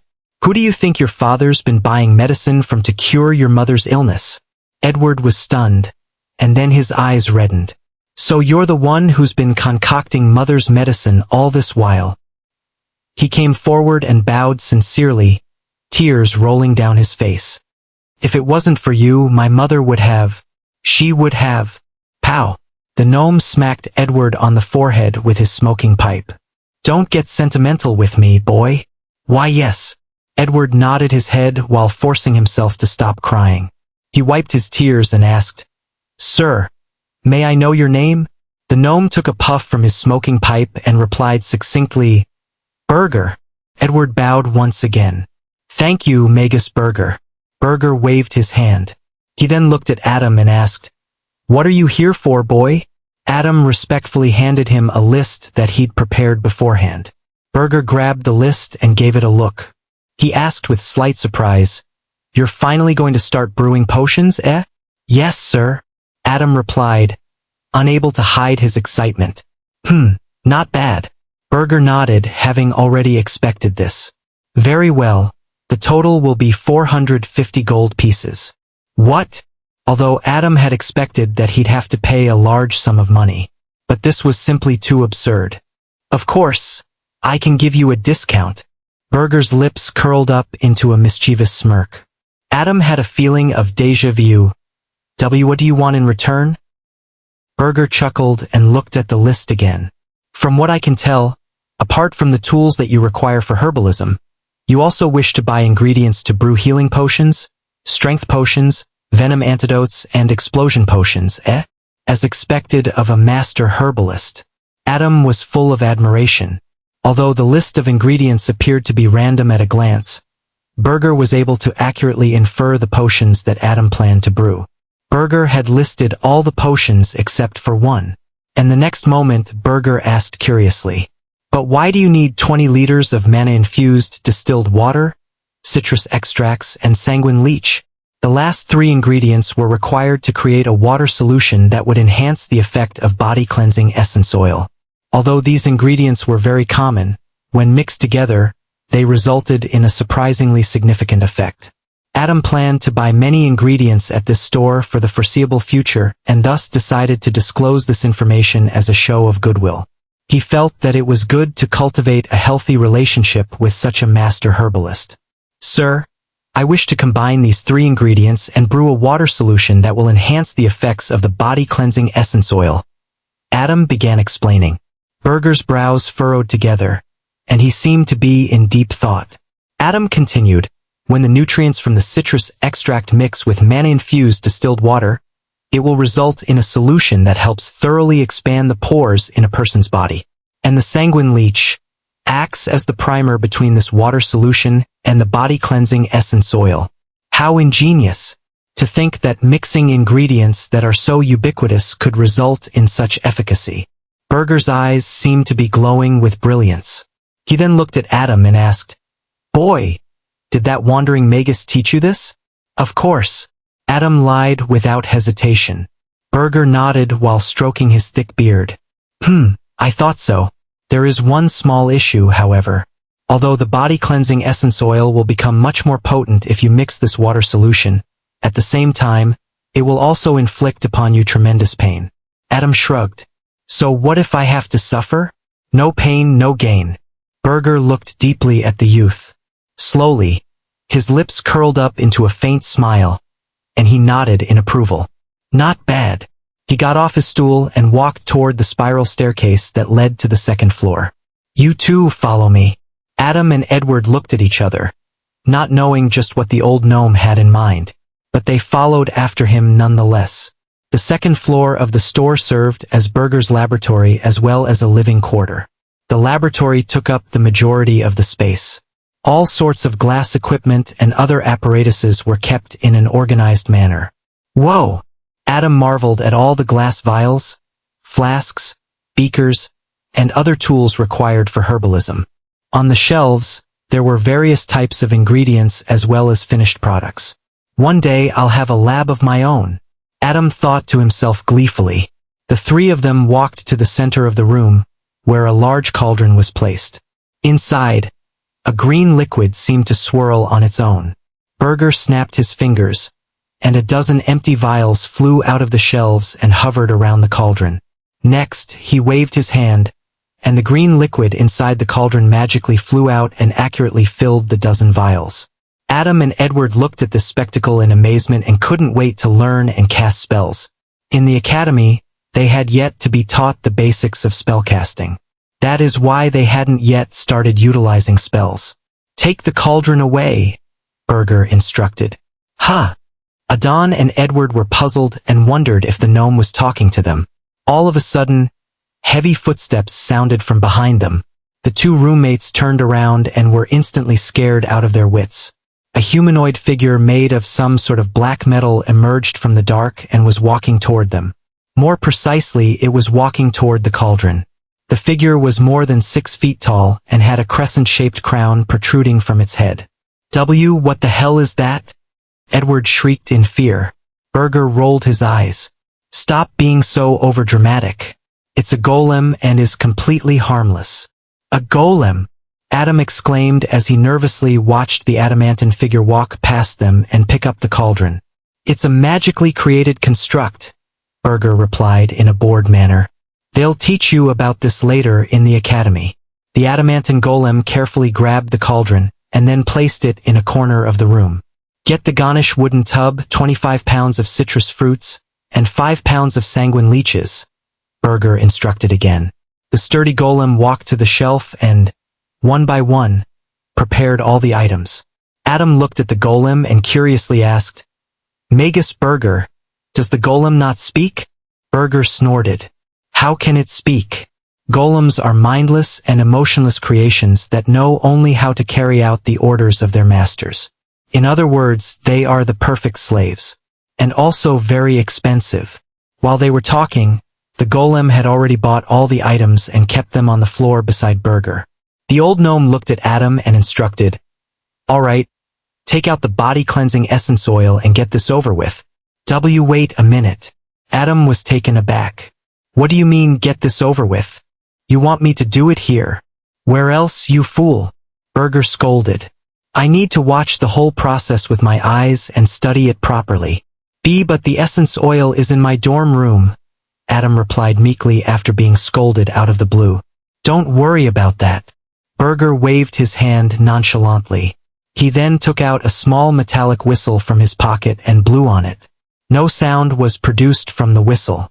But suddenly, the space in front of Burger distorted, and colors started to saturate, almost as if the colors in that particular space were melting. The following moment, the distorted space tore open, and a small black silhouette shot out of it. This little figure looked around curiously with its tongue sticking out of its mouth until its gaze finally landed on Burger. Woof! It pounced on Burger and began to affectionately lick his face. Adam and Edward were flabbergasted. A puppy had casually torn open space and jumped out from this crack in the void. Burger looked at the astonished faces of the two youths and chuckled. Now this is something they won't teach you in the academy. Adam and Edward had dumbfounded expressions as they saw the little black puppy playing with Burger's beard in a cute manner. This seemingly harmless and adorable creature had torn open space and jumped out from who knows where. To say that the two kids were astonished would be an understatement. Adam looked at the little black puppy that had a fluffy tail and two dark spots right above its eyes that looked like its eyebrows. He then looked back at the crack in the void that was beginning to mend itself and couldn't help but gulp involuntarily. The colors in that space were gathering back and becoming less saturated. At the same time, the crack in the void was also closing at a fast pace. At the last moment, Adam was able to catch a glimpse of the scenery behind the crack in the void. It was a place of extremes. The colors in this place seemed saturated to the extreme and were very intense to look at. Adam was reminded of those abstract paintings that he had seen some artists display on the streets of Moon City. It was only a short glimpse, but Adam felt his head spinning. It took him a few moments to clear his head, and when he did, the crack in the void had already mended itself, and everything had gotten back to normal. The youth's back was drenched in cold sweat as he stared at the spot where the puppy had come out from. What was that place? He asked with lingering fear. Oh! Burger raised his eyebrows in surprise. You have high spiritual power for someone who's just become a magus. Huh? Adam was puzzled. He looked at Burger and asked, What do you mean? Burger pointed at Edward and chuckled. Look at this little idiot. Only one glance at the spirit world and he's already out cold. Adam turned to look at his roommate, and indeed, he was sprawled on the ground, drooling. Is he going to be okay? Adam asked with concern. Don't worry about it. Burger waved his hand nonchalantly. He then crouched down and placed the puppy on the floor. The puppy began running circles around him happily. Adam suddenly thought of what Burger had just said and asked with shining eyes, Sir, what is spiritual power? And what is this spirit world? Burger made a face and reprimanded. You talk too much. Ask those idiots at the academy. Humph. Adam stood there meekly after being scolded by the old gnome yet again. Where have you kept the essence oil? The gnome asked. It's in the wooden trunk under my study table, replied the youth in a soft voice. Burger rubbed the puppy's ears and instructed, Blackie, you heard him. Go get his trunk, will ya? Woof! Blackie wagged his tail and then ran toward Adam.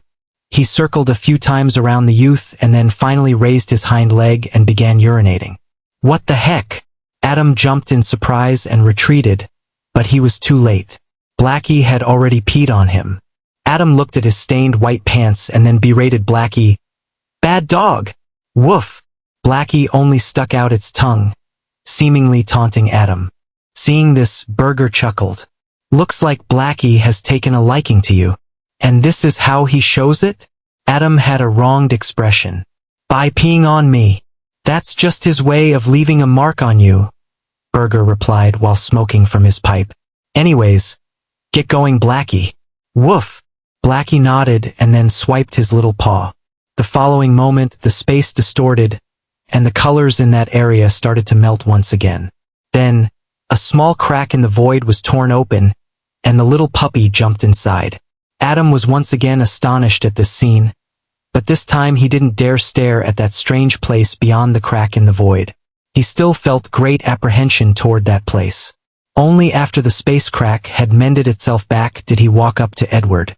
He grabbed his shoulders and jolted him awake. Ed, wake up! Huh! Edward sat up, feeling disoriented. What happened? Where am I? I'm hungry. Where's the food? Adam rolled his eyes and was about to reply when all of a sudden the space in front of them distorted and tore open again. And this time the crack was much bigger. Adam instantly closed his eyes. But Edward, eek! The plump boy caught sight of the spirit world and passed out once again. Blackie jumped out of the space crack, but this time his tail had magically elongated and was wrapped around a wooden trunk. The cute little puppy placed the trunk in front of Burger. His tail shortened, and it began wagging intensely. Woof! Blackie looked at Burger excitedly as if saying, "Praise me! Praise me!" Burger crouched down and dotingly patted Blackie's head. "Good boy!" He then took out a glittering, purple crystal the size of an adult human's fist from his pocket and gave it to Blackie. "Here you go." Woof! Blackie grabbed the crystal with his front paws and immediately swallowed it whole. He then licked Burger's face once more and then turned around and tore a crack in space. The cute little puppy barked at Adam, bidding him farewell, and then jumped inside the space crack, returning to the spirit world. Adam was frozen stiff. He couldn't believe the things that had just transpired. His mind was short-circuiting from all the questions that were popping up inside. What is the spirit world? What the hell was that dog? How did it manage to bypass the Academy's defenses? How did it enter my dorm room? How did it bring back my trunk? Adam was beginning to feel dizzy and was overwhelmed by everything that had just happened. Only when Burger spoke to him did he snap out of his thoughts. "Boy, take out the body-cleansing essence oil. Let us begin remodeling your body." The old gnome then instructed the adamantine golem to pour all the mana-infused water into the Ganesh wooden tub. After that, Burger snapped his fingers, and the essence was magically extracted from the citrus fruits. While the citrus extract was being mixed with the mana-infused water, Adam took out the essence oil from his trunk and handed it to Burger. After stripping his clothes, he climbed inside the trunk, feeling slightly nervous and apprehensive about the pain he was about to go through. "Don't worry, boy," Burger comforted. "I'll try my best to alleviate the pain." Adam nodded, his eyes gleaming with determination. He took a deep breath and muttered, "All right, let's do this."